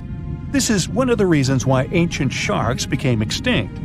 Megalodons like shallow, warm waters, with temperatures ranging from 53 degrees Fahrenheit. But over 3 million years ago, the climate turned colder. This deprived the Megalodons of territories and plenty of food. The primitive whales that had been the main diet of the giant sharks began to disappear. Faster predators took the remnants of food. The Megalodon started to starve. In evolution, a new player entered the field, the toothed whales, ancestors of the modern killer whales. They lived in packs and had bigger brains than the Megalodon. So, over time, they started to compete with the Megalodon. They took advantage of its clumsiness. A group of killer whales could easily win a competition against a giant shark. Many scientists believe this was the reason for the disappearance of the largest shark in the world. But there are theories that the Megalodon is still alive and roaming the dark waters of our planet. Several Australian fishers have allegedly encountered a shark of incredible size, but no one can confirm these testimonies. Fans of this theory believe that giant sharks can hide in deep waters away from human eyes. In the Mariana Trench, for example, it's the deepest place on our planet. It's deeper than if you stuck Mount Everest in the water, and we've even found the teeth of a Megalodon there. But science says that such a giant shark couldn't live in the Mariana Trench for many reasons. One, it's too cold. The Megalodon was probably a cold-blooded fish, so it had to use the warmth of its environment to survive. But the water in the Mariana Trench is cold, about 40 degrees Fahrenheit. That's because the deeper down, the less sunlight gets in there. The second reason is pressure. Every 30 feet deep increases the pressure by 1 atmosphere. That is, at the depth of 100 feet, the water presses you 3 times harder than you would feel it at the surface. The weak muscles and cartilage of the Megalodon wouldn't allow it to dive too deep into the Mariana Trench. And most importantly, food. The farther from the ocean surface, the fewer living organisms. Megalodons used to eat primitive whales, ranging from 10 to 20 feet. Small fish only inhabit the Mariana Trench. A Megalodon would never be able to catch one. And, judging by its size, all the Megalodon did was eat and then look for food again. Compare its weight to that of a human. The average human should get about 2,000 calories a day with an average weight of about 180 pounds. The Megalodon weighed 470 times that and needed many more calories. So, even all the fish inhabiting the Mariana Trench could hardly feed a Megalodon for even a few days. So, all these theories, of course, are not true. But still, it's just smart to be careful out there. Know what I mean? Most of the ocean is still shrouded in mystery, whether we're talking about dark corners or creatures that are hiding in the depths. But sometimes, it gives us a peek into scary things it hides in its cold, dark depths. Like when you hear on the news that there are some deep-sea creatures washed ashore after a powerful storm once again. Some just look weird, while others are real monsters that live at depths of more than 3,300 feet. The coldest and deepest parts of the ocean have created one specific phenomenon called gigantism. So, sea spiders, squids, worms, and many other animals, mostly invertebrates, or creatures without backbones, they're all way bigger and scarier than the versions we see in the more shallow areas. In the Pacific depths, you can see a sea sponge as large as a minivan. Or what about the colossal squid that lives in subantarctic waters and is nearly 14 times longer than the arrow squid, a type that mostly lives in New Zealand? Researchers found many of these underwater monsters in the abyssal zone of the ocean. Back in 2021, the researchers showed images of the giant phantom jelly. It was at a depth of 3,200 feet. Its tentacles were 33 feet long. Wow, I wouldn't like to face that one on the beach. It probably eats only small fish and plankton, but it can swim to depths of more than 21,900 feet. And down there, this giant jelly doesn't have enough food. How does it survive then? Scientists haven't figured it out yet. And there are even more questions related to the giant squid, the biggest one ever found. This monster is 43 feet long, with a weight of nearly a ton. Imagine if those tentacles would grab your car, or something like that. They would smash it like it was a toy. There's no light in the abyssal zone. Sun rays just can't penetrate that deep. So there's no algae or underwater plants there. Local animals mostly eat snow. Marine snow is not like the regular one you build a snowman with. It consists of any small flakes or remains that fall from the surface of the ocean. Maybe even some leftovers that animals up there couldn't eat. So it's not much. But apparently, it's enough for very large creatures that hide deep down there, like giant squids. Squids that generally live at such depths don't bother going after their prey. They just wait until the poor animal swims right up to their long tentacles and falls into a trap. It may not be the best method ever, because not many animals will even swim into these dark, cold parts. But it's the method that saves energy. A giant squid eats only 1 ounce of fish daily, which is approximately 45 calories. That's nearly 50 times fewer calories than an average person should eat per day. So when a squid gets 1 fish, it saves it for a couple of days. I hope giant squids won't get the idea to go to the surface and look for food when there's not enough of it in the abyssal zone. And I hope even more that giant Greenland sharks won't get that same idea. You can find them at depths of up to 7,200 feet. They're twice as slow as we usually walk. They swim at a speed of 1.12 feet per second. Their slowness is part of the energy-saving mechanism that creatures down there need to survive. But they can speed up in the form of short bursts when they need to catch prey. But they kinda change their diet from predator to scavenger, considering their environment. There will be more leftovers falling from the surface than animals to go after. Greenland sharks grow just 0.4 inches per year, and they're mostly 20 feet long, which means they live for a very long time, sometimes up to 400 years. They also have a slow metabolism, and that's one of the main factors for their long life, too. Greenland sharks like to spend their time in cold waters. They're adapted to that, since their tissues have specific chemical compounds that prevent the forming of ice crystals all over their body. That means they have some sort of natural antifreeze. So what makes them so big? Scientists are still not sure, but some theories try to explain it. There's this thing called Kleiber's rule that says bigger animals tend to be more efficient. Just take a small fish and compare it to a whale with a mass hundreds of times bigger. The whale has a greater metabolism. It conserves energy more efficiently and loses less of it to the surroundings through heat. Moving on, bigger animals can ingest bigger prey. They're more likely to go through tough issues in their environment or defend themselves from predators going after them. Also, the body gets bigger when temperatures are lower. The Greenland shark is a perfect example. So are giant sea spiders. Sea spiders are generally common, and you find some very small ones at 0.04 inches. But in deeper parts of the Antarctic, they become 3-foot-long giants. They grow so big because the cold water has more oxygen. That way, more of it diffuses into the animal's body, and that allows it to grow bigger. Yeah, both as a creature and a nightmare. And how about this giant tube worm? Researchers found it accidentally while they were exploring the mysteries of the Pacific Ocean floor. They stumbled upon unusual hydrothermal vents.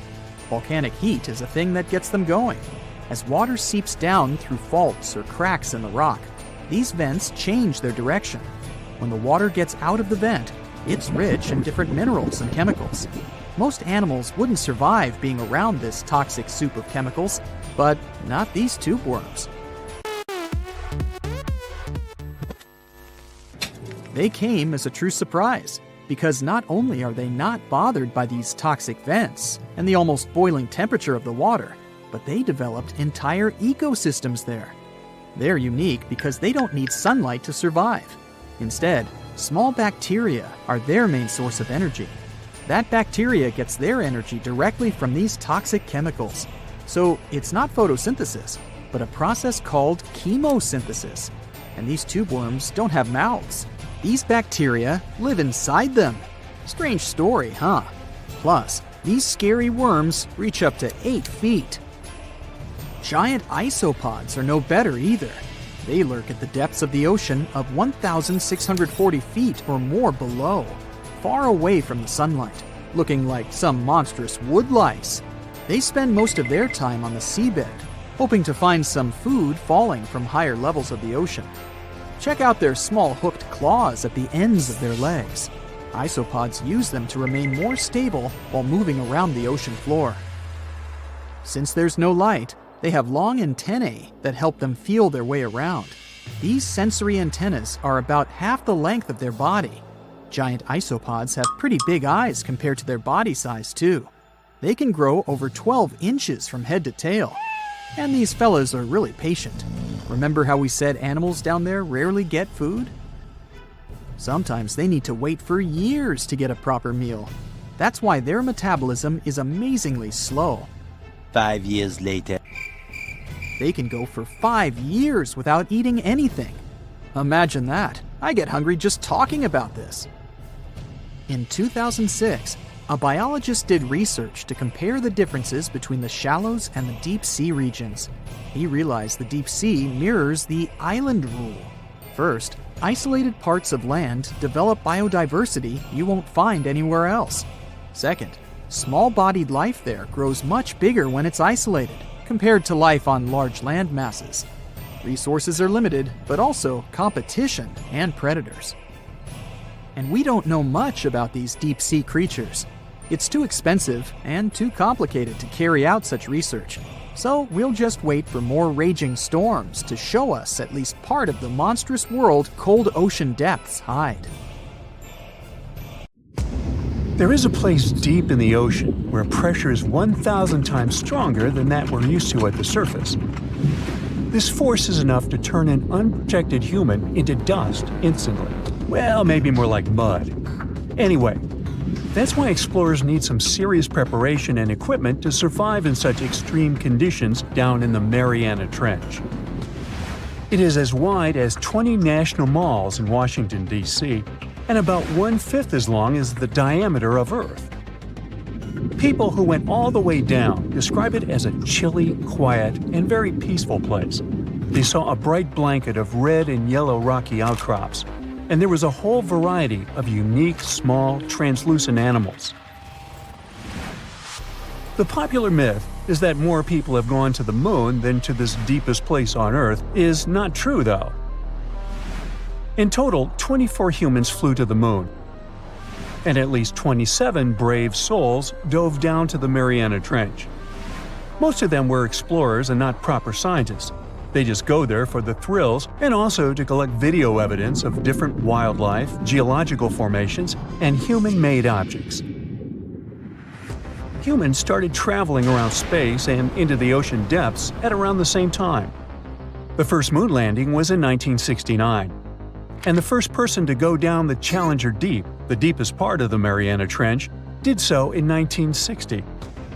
This unusual location got its name after the British ship HMS Challenger, which first located this massive drop in the ocean floor at the end of the 19th century. It would take 8 more decades before the first human went down to it. Explorers didn't manage to do it in a conventional submarine. They used a type of submersible called a bath escape. The Swiss oceanographer Auguste Piccard designed his own in 1953. 7 years later, the submersible managed to do the impossible.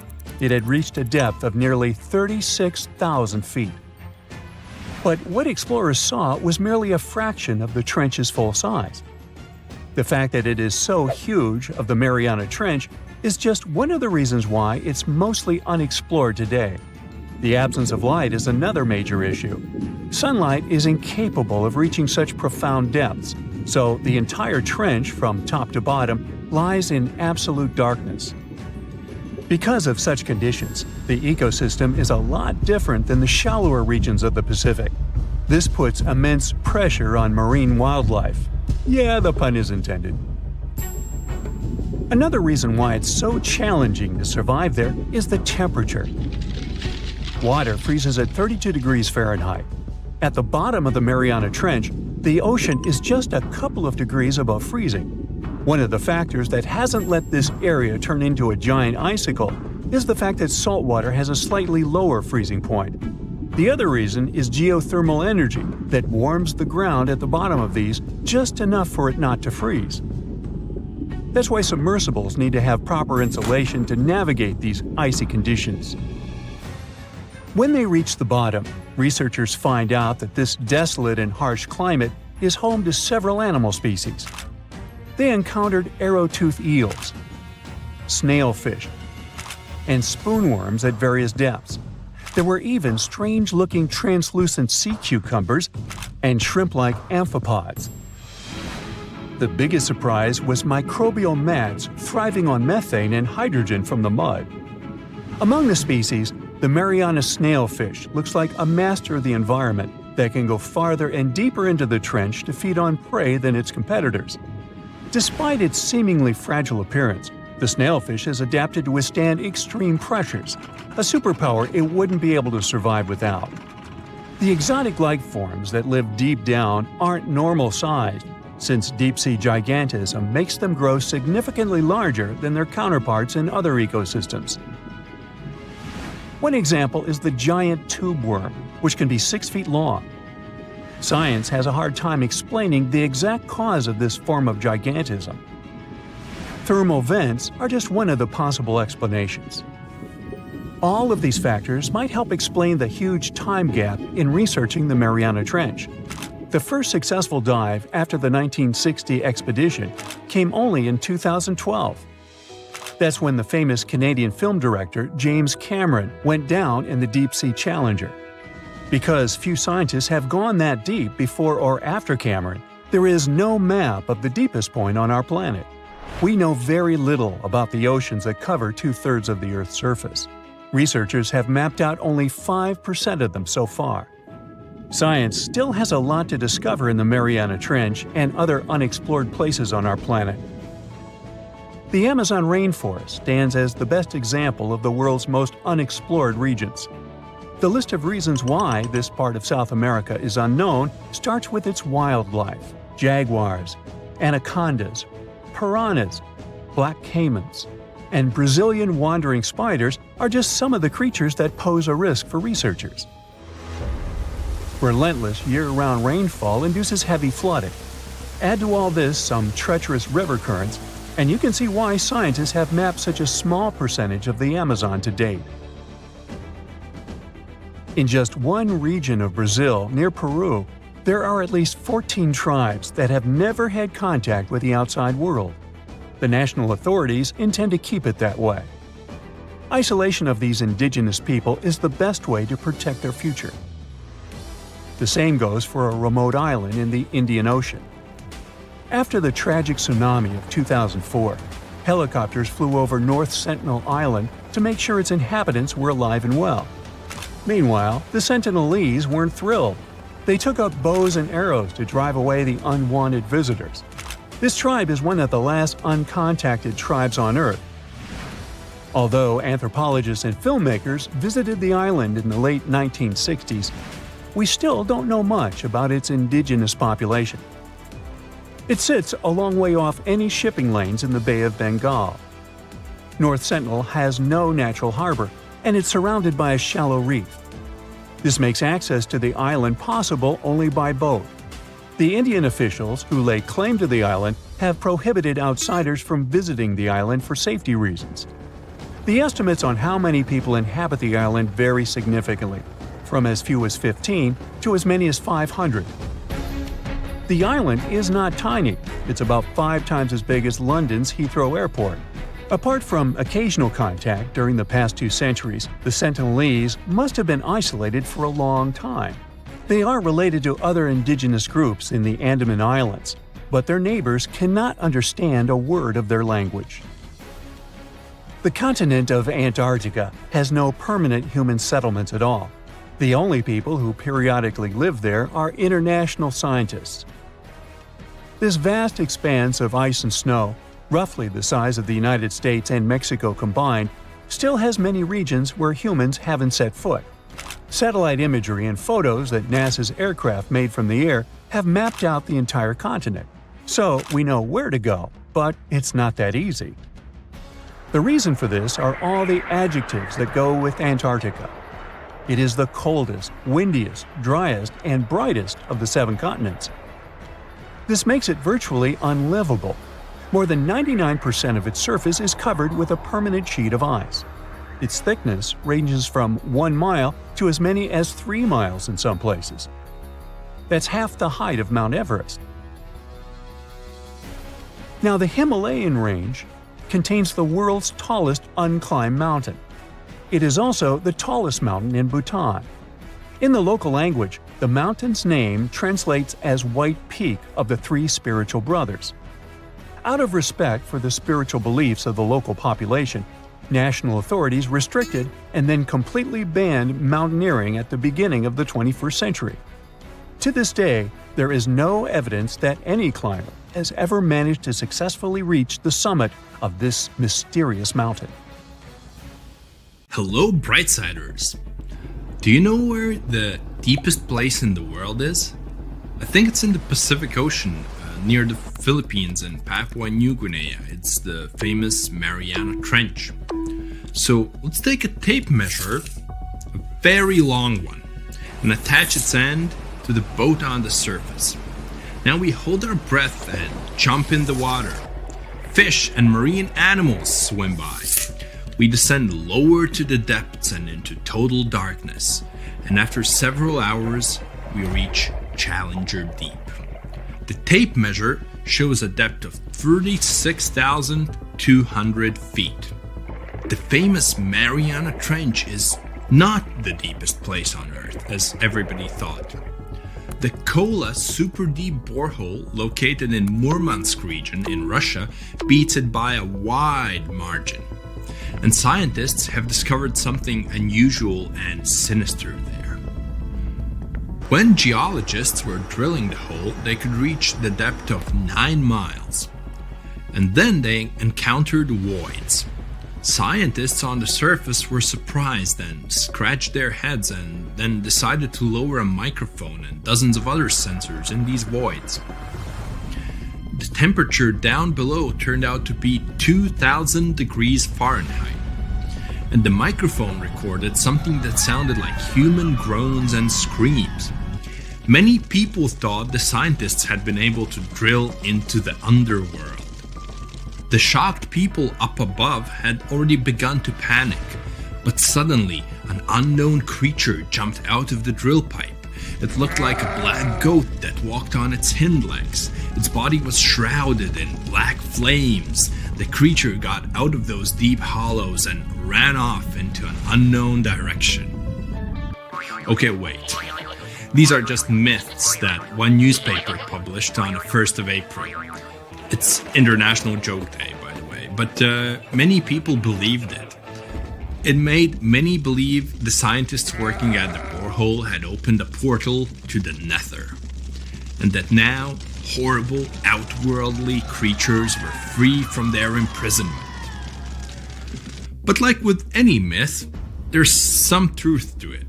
The deeper the scientists drilled, the higher the temperature got. At 3 miles deep, it was 160 degrees. At 4.5 miles, it was 250. And at the maximum depth of 7.5 miles, the sensors recorded a temperature of 413 degrees. One day, scientists heard a loud explosion underground. They stopped working and everyone tried to find out what caused such a loud pop. But there was seemingly nothing there. After a while, they continued drilling deeper, and at the same depth, no accidents happened. The drilling began in May 1970. They passed the first 4.5 miles quite easily, and it was primarily hard granite rock. It was like drilling through a hard wall. But then their drill went into softer layers and the shaft of the hole began to crumble. It was like drilling in wet sand. Every time the workers took the drill out, there was a risk that the hole would collapse under its own weight. As that eventually happened, the scientists picked a new direction to drill, and you know what's interesting?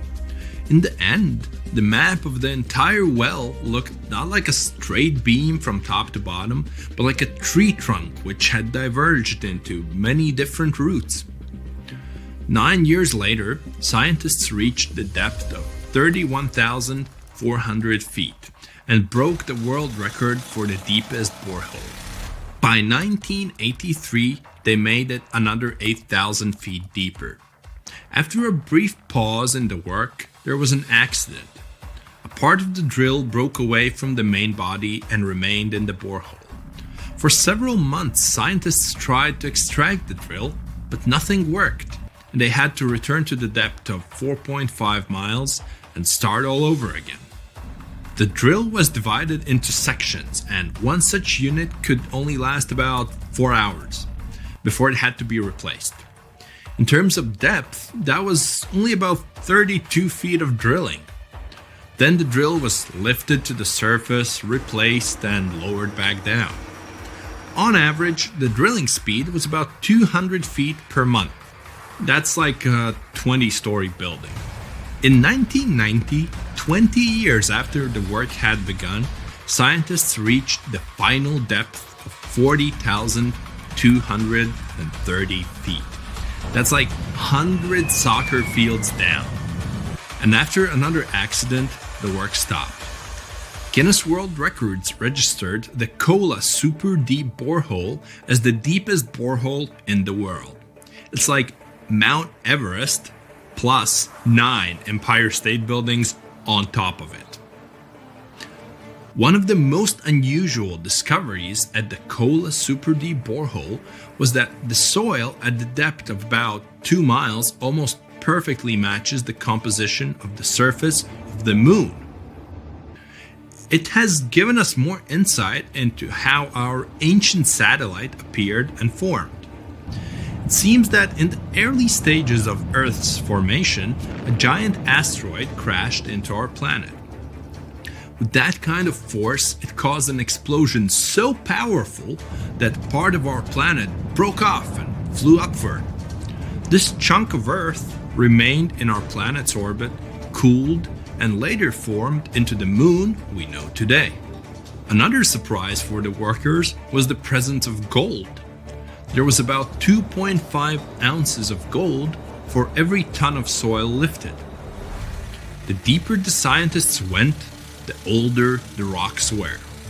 In layers of rock about 2.8 billion years old, they found fossilized remains of living organisms. It made the world of science bubble with excitement, as it meant that life on our planet appeared 1.5 billion years earlier than first thought. In the early 1990s, they shut down the drilling project. Gradually, the buildings around the borehole and the drilling equipment were lost. Today, a lot of tourists visit the place. It's because of those same myths about creatures from the underworld. Yes, there's a hole 7.5 miles deep under that rusty lid. But the scientists working there never reached their goal. They wanted to drill into the Earth's mantle, but to do that, they would have had to dig down to a depth of about 44 miles. At 200 feet per month, it would have taken as long as 80 years. That's assuming no accidents happened. But the deeper it goes, the more interesting it gets.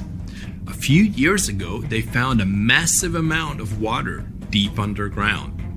Somewhere up to 370 miles down, there's a substantial ocean billions of years old, and the amount of water there is several times greater than in all the oceans, seas, and rivers combined on the surface of Earth.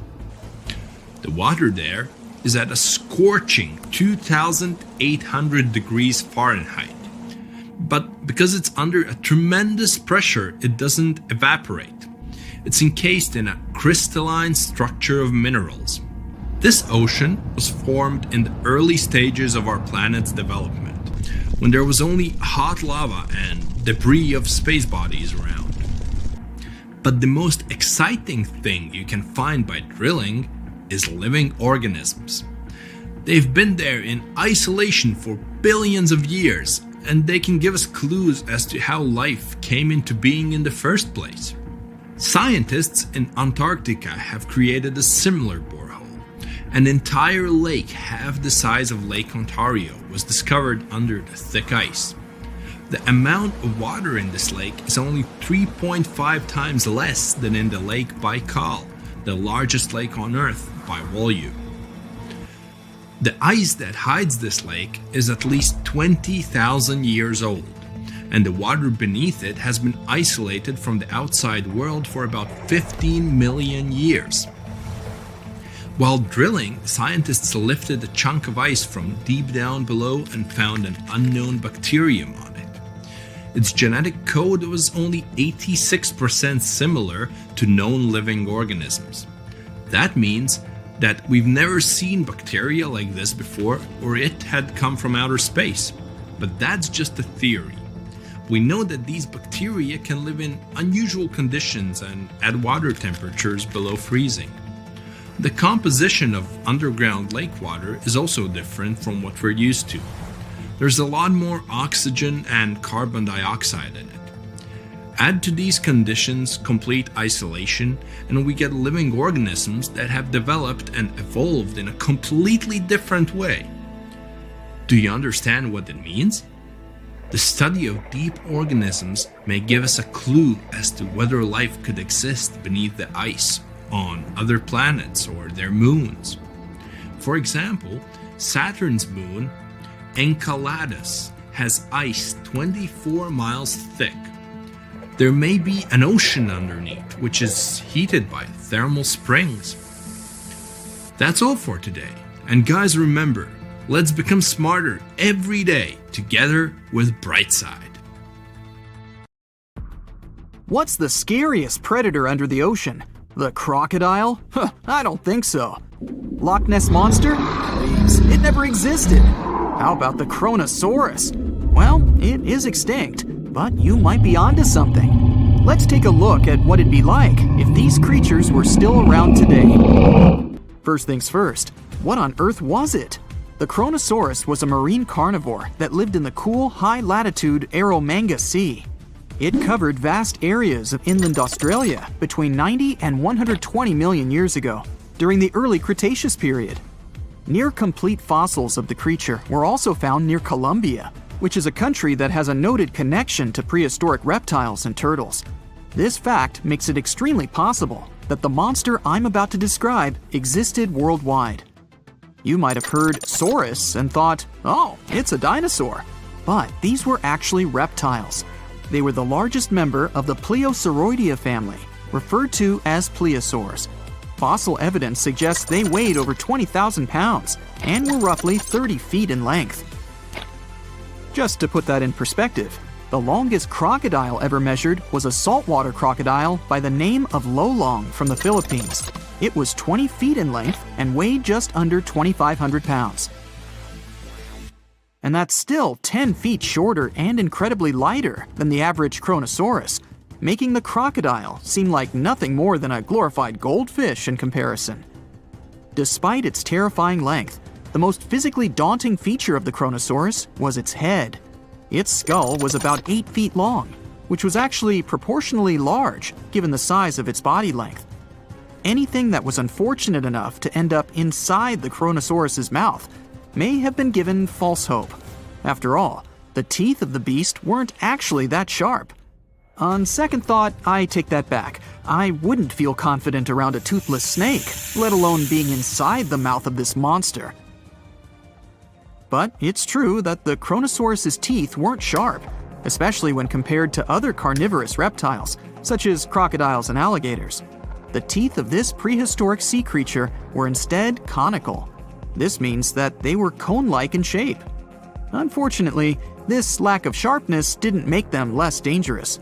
The teeth were enormous, and could be up to 12 inches long from the crown tips to the bottom of the roots. This obviously meant that the Kronosaurus had an extremely powerful bite. It was estimated to be up to 30,000 newtons, which is almost twice as powerful as the bite of a large saltwater crocodile.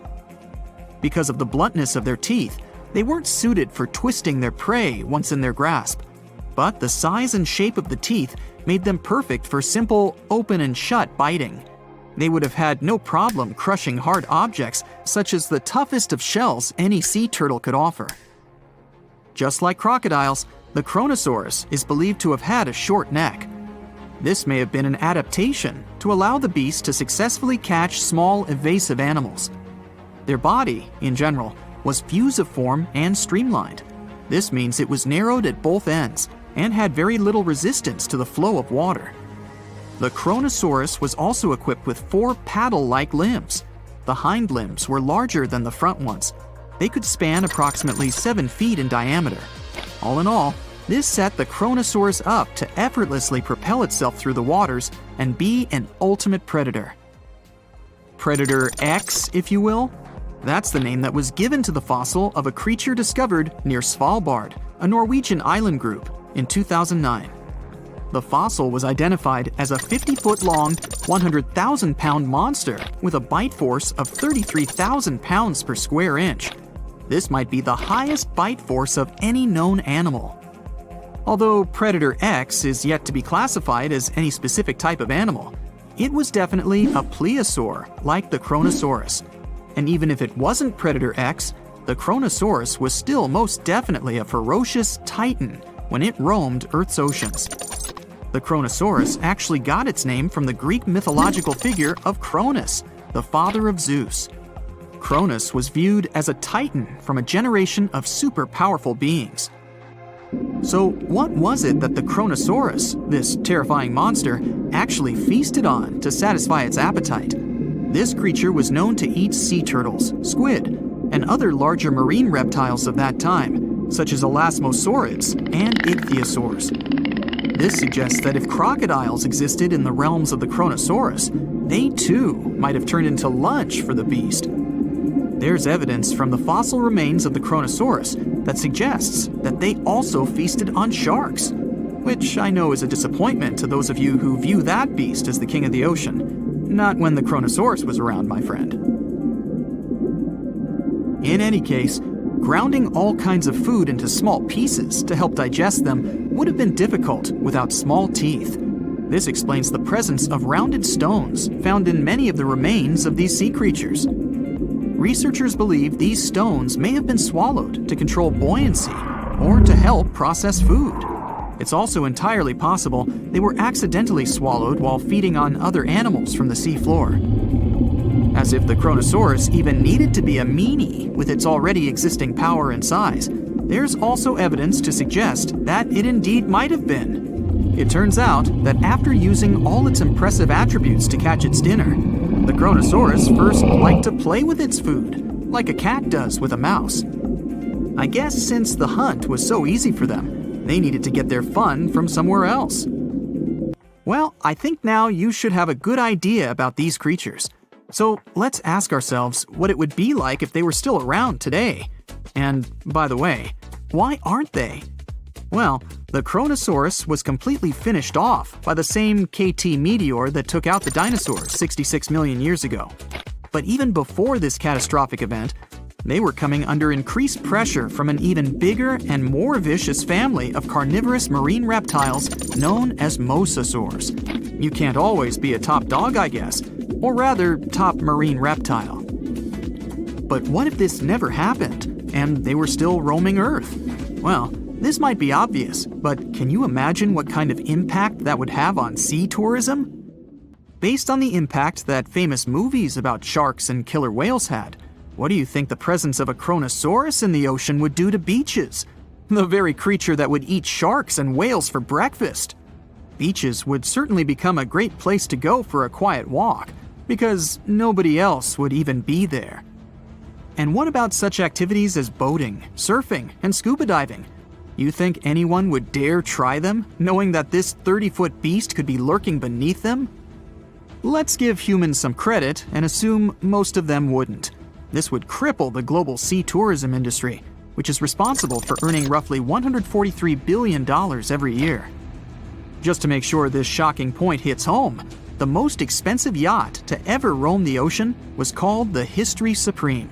Its master bedroom was believed to have a statue made of T-Rex's bone and a wall made of meteorite rocks, as well as a 24-karat gold panoramic wall aquarium. Anyway, this yacht was worth nearly $5 billion, meaning you could buy 38 of them with the money lost in potential damages to sea tourism caused by the Kronosaurus. I'm sure that the yacht's owner was happy the beast never made an appearance in their luxurious aquarium. So luxurious, in fact, that some people believe the History Supreme, reportedly owned by some business genius from Malaysia, never even existed. Rumor has it that it was simply an elaborate hoax fabricated by the supposed designer. Anyway, I don't think the trouble would just stop there. People could actually be in serious danger, regardless of being near the ocean or not. No, I'm not about to tell you that this thing would grow legs, adapt to living on land, and start picking us off one by one. At least, I hope not. I'm just going to point out the damage that the Kronosaurus would inflict through its devastating impact on sea trade. In America, ocean transit accounts for 76% of national trade. On top of this, more than 100 vital pharmaceutical products originate in the sea. I'll also state the obvious and point out that the ocean is a huge food source for us humans. The presence of the Kronosaurus could have a great impact on our relationship with the ocean, something we usually take for granted. How heavy is the largest living snake? How can a snake eat a whale? Get ready, I'm about to answer these questions. Before the last ice age, giant mammals like mammoths ruled the world. The modern animal kingdom we're familiar with was shaped around 55 million years ago. I mean, there were still 1,000-pound bear dogs living from Asia to America. But modern whales, for instance, began to appear later. I'm saying modern whales because, surprise, surprise, whales weren't always fully aquatic. The ancestors of the ocean's biggest animals once walked on dry land. They had 4 legs and lived on the coast. Now, I want to introduce you to a snake that used to eat these whales, the Paleophis, a genus of a marine snake. Scientists say it's hard to understand how big the Paleophis was due to its fragmentary fossil record. They assumed that it could have reached up to 40 feet long. Its fossils were found in different parts of the world, from England to Morocco and Virginia, USA. The Paleophis is extinct now, and sea snakes today are only about a quarter of the size this majestic creature used to be. So no need to worry about this underwater monster. But there once was an even bigger snake, the Titan boa. It was around 50 feet long and most likely weighed over a ton. It used to live in what is now known as northeastern Colombia around 60 to 58 million years ago. Scientists say that it mostly fed on fish. Another giant animal that lived in the past was the black Gigantopithecus. These primates aren't related to gorillas. They lived in the area of modern China. Some people believe that they're still alive, but so far, no one has laid eyes on them. Some people even go further and say that the stories of Bigfoot or Yeti are based on these animals. This rodent became extinct about 2 million years ago. Its main habitat was South America, more specifically, Uruguay. What's astonishing about this species is that it was the largest rodent ever known. It was bigger than a bull. Scientists believe that it weighed up to 1,000 pounds. A distant relative of this rodent is still alive today. It's called the pacarana. It's a rare animal that lives in South America. It weighs up to 33 pounds and measures up to 31 inches, not including its cute and fluffy tail. The Arthropleura was an insect that lived in prehistoric times. Imagine a giant millipede measuring up to 8 feet in length. Here you go. It was one of the largest land animals of its era, about 315 million years ago. The Arthropleura's shell was covered with tough plates. These plates were there to protect the creature from damage. Most of the time, it burrowed into the ground to avoid becoming some other animal's dinner. Meet the Megalodon. Millions of years ago, this shark lived in the ocean and ate other marine creatures. It had wide teeth, and its jaws were so powerful that the animal could finish off its prey with the force of its bite. It was one of the largest sharks to ever exist. Yet, this predator also went extinct. Scientists don't really know the reason. This made me wonder why animals were so big in the past. Nowadays, smaller creatures flee or hide from predators. But apparently, it wasn't like this before. Many centuries ago, animals didn't just run or hide, they fought back. Research suggests that this behavior may have been the most important motivation for prey to grow bigger. A study compared the skulls of ancient animals to those of their modern peers. The skulls of predatory animals have become shorter and narrower, while the skulls of the animals they hunted have become longer and broader. This means that predators learned to become experts in hunting, while prey worked on developing their defense skills. You see, a larger body size was a great advantage because it made it harder for predators to take down the animals they hunted. The bottom line, self-defense made prehistoric animals larger. The second reason why ancient animals were larger is related to their bones. They had hollow bones, which are lighter than solid bones. This type of bone allowed large animals to move quickly. Let's take sauropods. They were a dinosaur subgroup. Sauropods had giraffe-like long necks and snake-like long tails. Compared to their body size, their head was really tiny. But since their bones were quite light, they could move around without having to carry additional weight. The eating habits of these animals were also related to their body size. When experts examined the fossils of one extinct mammal species, they found out that these animals had a diet that was high in nutrients and low in fiber. And this mammal was the largest land animal of its period.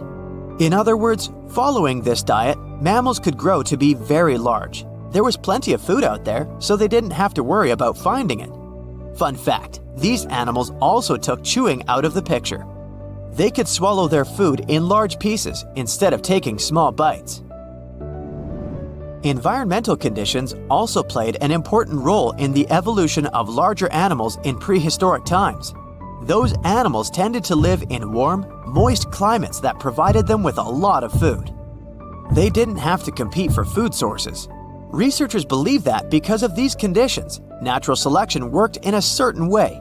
I mean, body size was more important than such traits as agility and speed. Oh, and did you know that large animals tend to produce more carbon dioxide? And ultimately, a bigger volume of carbon dioxide increases the amount of vegetation in the animal's habitat. As for the abundance of oxygen in the atmosphere at that time, it could be another vital element for some animals' growth. A good but scary example of an animal that benefited from the high levels of oxygen can be the cockroach of the Paleozoic era. At that time, cockroaches were the size of modern house cats. Now this one would give me the chills if I ever faced it. Ugh. What about today? Well, there are over 3,000 species of snakes on Earth. The smallest snake in the world is the Barbados thread snake. It's only around 4 inches long when fully grown, and the largest one? It's the reticulated python. This snake reaches around 20 feet in length. The longest python was discovered in 1912. It measured 32 feet long. As for the largest and heaviest reticulated python, it was named Medusa. Medusa was approximately 25 feet long and weighed 350 pounds. These reptiles lived in Southeast Asia in rainforests, woodlands, and grasslands. Don't be confused though, the reticulated python isn't the heaviest snake in the world. This title belongs to the green anaconda. It weighs approximately 500 pounds. Green anacondas are found in South America and Trinidad in damp, humid areas. I have a bonus for you. Here is a flying snake. You can find these snakes in Southeast Asia. They don't fly like birds, of course, but they do use the power of flight. They can go as high as 300 feet. They leap from tree branches into the air. Once they take off, it's all about aerodynamics. Their main technique is flaring their ribs and pulling in their abdomens. While airborne, they undulate from one side to another and slightly up and down. This motion helps snakes to turn and glide. Why bother with all this if they can just crawl in an old-school way? Scientists aren't sure, but they believe it might be related to escaping from predators. This way, they move from one tree to another without having to get down to the ground. Every now and then, people discover fossils of animals that lived millions of years ago. These ancient discoveries continue to capture our imagination. Which of these animals would you like to see alive? It looks like a prehistoric creature that came from the time of dinosaurs. This scary beast is called the basking shark. It can grow up to 39 feet. People have only reported 3 of them in the past 160 years. The last sighting was in 2015, and before that, about 80 years ago. These sharks sometimes rise to the surface to filter out small animals, such as shrimps and other small crustaceans, when they want to have a nice, tasty seafood dinner. But when there isn't enough grub at the surface, they go down to the depths of almost 3,300 feet, where they tend to stay for months, which is something researchers discovered using satellite tags. Tag, you're it! Now, basking sharks like to spend their time in more temperate waters, but they can migrate long distances. They live across the globe, but in warm tropical or subtropical areas, they won't go near the surface because they're not fans of high temperatures. The lion's mane jellyfish is not that rare, but it's fascinating how large it is. It's the biggest among jellyfish species and the longest animal. Its total length can reach 120 feet. That's approximately 23 feet more than the longest blue whale scientists know about. The jellyfish has around 70 to 150 tentacles, and they all contain huge amounts of neurotoxins that can seriously harm you if you come in contact with the animal. But people don't usually come across this type of jellyfish because it rarely lives near the coast, preferring the open ocean. Generally, you can find the lion's mane jellyfish no deeper than 65 feet below the surface, where it dines on small fishes, zooplankton, and some other types of jellyfish. It uses its tentacles to catch its value meal. Hey, you want fries with that? The giant phantom jelly comes out of the darkness and depths of the ocean's midnight zone. Its sun hat-shaped bell reaches over 3 feet across. This bell trails 4 ribbon-like mouth arms that can be up to 33 feet long. This quite rare creature uses its mouth arms to catch unfortunate animals swimming around and not knowing what's coming for them. Giant phantom jelly propels itself through the water with periodic pulses coming from its orange head. It glows faintly and mysteriously in the pitch-black depths. It lives across the globe in all the oceans except for the Arctic. I'm guessing it's too cold. Because of its odd shape, people often call the oarfish the dragonfish or sea serpent. It's about 26 feet long, which makes it the longest bony fish we know about, and lives at depths of 3,300 feet. Oarfish spend most of their time in the deep, dark parts of the open ocean in tropical and subtropical areas. They almost never come to the surface, unless, invited. It's a ribbon-shaped and shiny silver creature with a long red dorsal fin and red oar-like pelvic fins. Its body has no scales and is very thin. The fish can grow to a length of about 30 feet and weigh 660 pounds. Oarfish have really big eyes that help them see better in their dark, scary surroundings. The frilled shark is definitely one of the gnarliest-looking marine animals out there.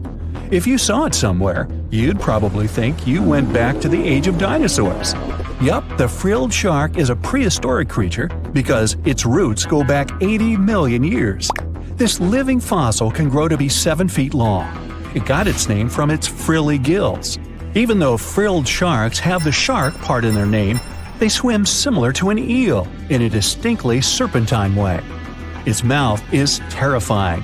Similar to the maw of the great white shark, it has 300 trident-shaped teeth lined in 25 rows. Hey, come a little closer, huh? Researchers discovered this creature in the 19th century, but people rarely see it, and no wonder. It usually lives at depths of between 390 and 4,200 feet. Most of the time, the frilled shark feeds on squid, swallowing them whole. Its long jaws allowed the frilled shark to gape extra wide and swallow animals half as long as its entire body. Goblin sharks are very rare. Researchers have spotted fewer than 50 of them in more than 120 years. But maybe that's for the best, since we're talking about a pretty scary fella with a narrow snout and sharp teeth. It's also capable of thrusting its entire jaw outward when it wants to catch something. Sounds familiar. As it's lurking through the dark depths of the ocean, a goblin shark sees a small squid that looks quite yummy. The dangerous animal inches toward the squid. When the poor creature notices the predator, it tries to dart away, but it's too late. The shark has already thrust its jaw the whole 3 inches out of its mouth. This jaw is connected to the flaps of skin the shark can unfold. This helps a lot because the goblin shark is a sluggish animal, so it's pretty hard for it to chase its food. After finishing its lunch, the goblin shark puts its jaw back in its mouth and swims away as if nothing's happened. Goblin sharks mostly live at the bottom of the ocean. Like many other shark species, they prefer swimming alone. Here's a silver-colored creature with very rough skin. That's the ocean sunfish, with a total length of almost 11 feet. Its other name is mola. The ocean sunfish is the heaviest of all bony fish out there. People sometimes call it a swimming head because of its bizarre appearance. These creatures have such a weird shape because they're born with a back fin that never actually grows. It just folds into itself as the animal matures and creates a rounded rudder. The sunfish is a bit clumsy. It moves with the help of its mighty fins that allow the animal to swim on its side. This marine inhabitant is a solitary creature. It mostly feeds on zooplankton and jellyfish.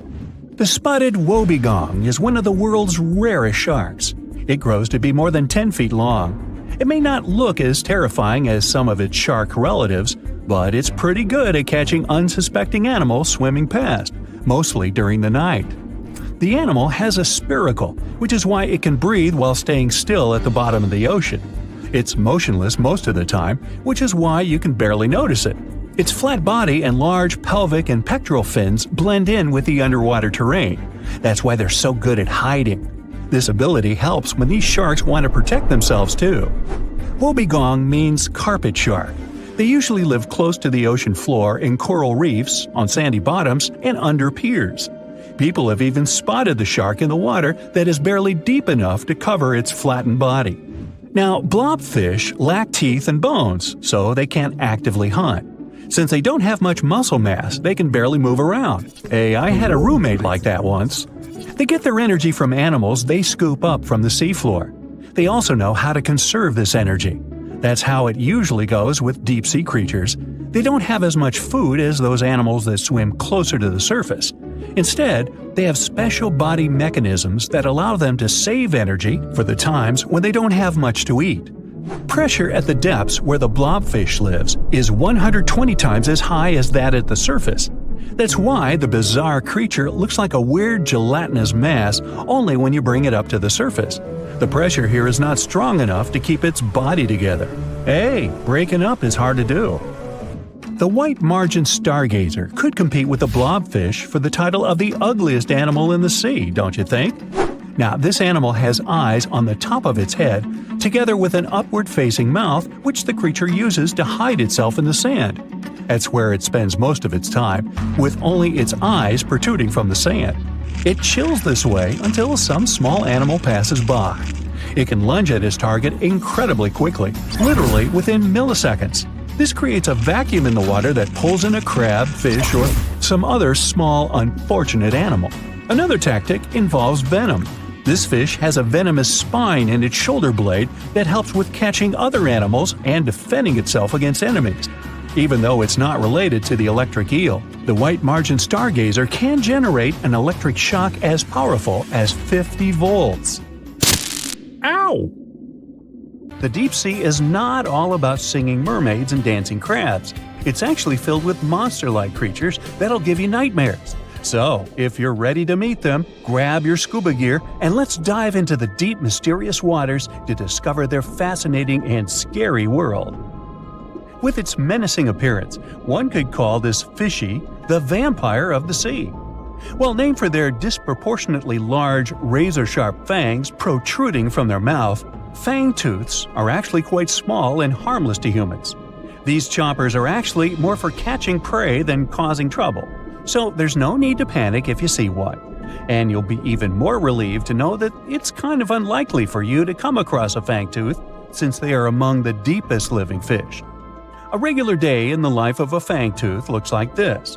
By day, they prefer to remain in the gloomy depths. Me too, fishies, me too.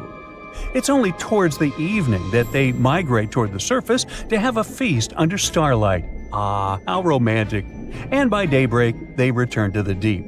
What a chill schedule, am I right? So, as you can tell from their daily routine, fangtooths are among the more active deep-sea fishes. And by that I mean they seek out their food rather than just sitting and waiting. And thanks to their oversized teeth and mouth, hey, I can relate, they're able to attack prey that are even larger than themselves, which is very important in the very large, food-poor deep sea.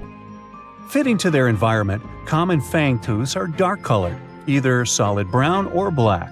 And unlike most deep-sea fishes, they do not have light-producing organs or cells to communicate with each other or to attract their prey.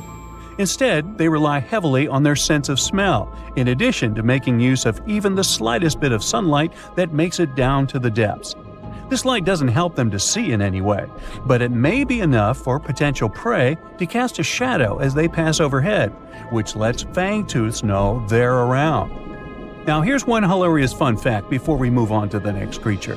Fangtooths can never close their mouths because of their huge mouths and long teeth. But you know what? I would bet maybe $500 that my orthodontist would claim he could fix that too. Our next horrific deep-sea animal is as real as a kraken can get. Giant squid, which actually did inspire the legends of the Kraken, live up to their name. The largest one ever recorded by scientists was almost 59 feet long. It also probably weighed nearly a ton. You would think such a massive animal wouldn't be hard to miss, but since giant squid live deep underwater, they are difficult to come by. Giant squid, along with their cousin the colossal squid, yep, they are different, have the largest eyes in the animal kingdom. They're somewhere around 10 inches in diameter. In other words, they are around the size of dinner plates. Peekaboo! Having such large eyes allows them to detect objects in the lightless depths of the ocean, where most other animals would see nothing. Nada, zippo. Giant squids have 8 arms and 2 long feeding tentacles that help them seize their prey. These tentacles are tipped with hundreds of powerful sharp teeth and are often double the length of their body. This helps them to snatch prey up to 33 feet away. Hey there, come a little closer. Most of what we know about giant squids come from those that floated to the surface and were found by fishermen. After years of research, it was only in 2012 that a group of scientists were able to successfully film a giant squid in its natural habitat for the first time. Yet again, the giant squid continues to remain largely a mystery due to their inhospitable deep-sea habitat. And maybe they're shy. Speaking of squids, this species is basically the space creature of the ocean. So, it's only been about 20 years since the big fin squid family was officially described by scientists, and there are still plenty of facts about them that are yet to be discovered. However, the big fin squid sightings as deep as 20,000 feet below the surface suggest that they can live deeper than any other known squid. You know what? Let's scratch the word space creature and call them the disco dancers of the deep sea to make things less scary. Because of their long, slender arms, adorned with extravagant rib-like fins, kind of make them look like they're ready to hit the dance floor. Anyway, these boogie arms and tentacles are estimated to max out at just under 30 feet. Aside from the estimations though, the largest known big fin squid was actually 21 feet long, with 20 feet of that being its arms and tentacles. How exactly a big fin squid uses them is still unknown. but scientists think they like to use them to trap prey that bump into them as they hang down in the water below their body or drag along the seafloor. There are only around a dozen confirmed big fin squid sightings worldwide, so you can just relax, because the chances of you getting hugged by a big fin squid are close to impossible. But I can't guarantee anything regarding your nightmares. Now, these are not one of your regular Jaws sharks. Let's start with the most strange fact about a frilled shark. It's considered a living fossil because of its primitive anatomic traits. That actually makes more sense once you learn that this species has been around for 80-some million years. So I have both good news and bad news.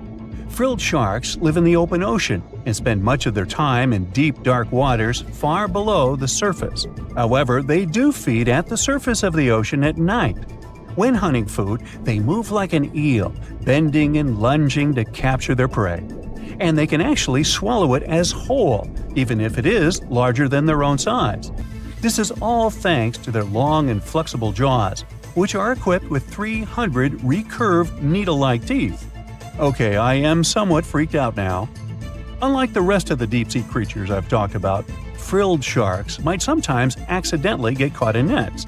So if fishing is your thing, beware. This telescope won't help you see the stars and the planets. With its protruding eyes and elongated body, this little swimmer looks like it's wearing a pair of underwater binoculars, hence the name the telescope fish.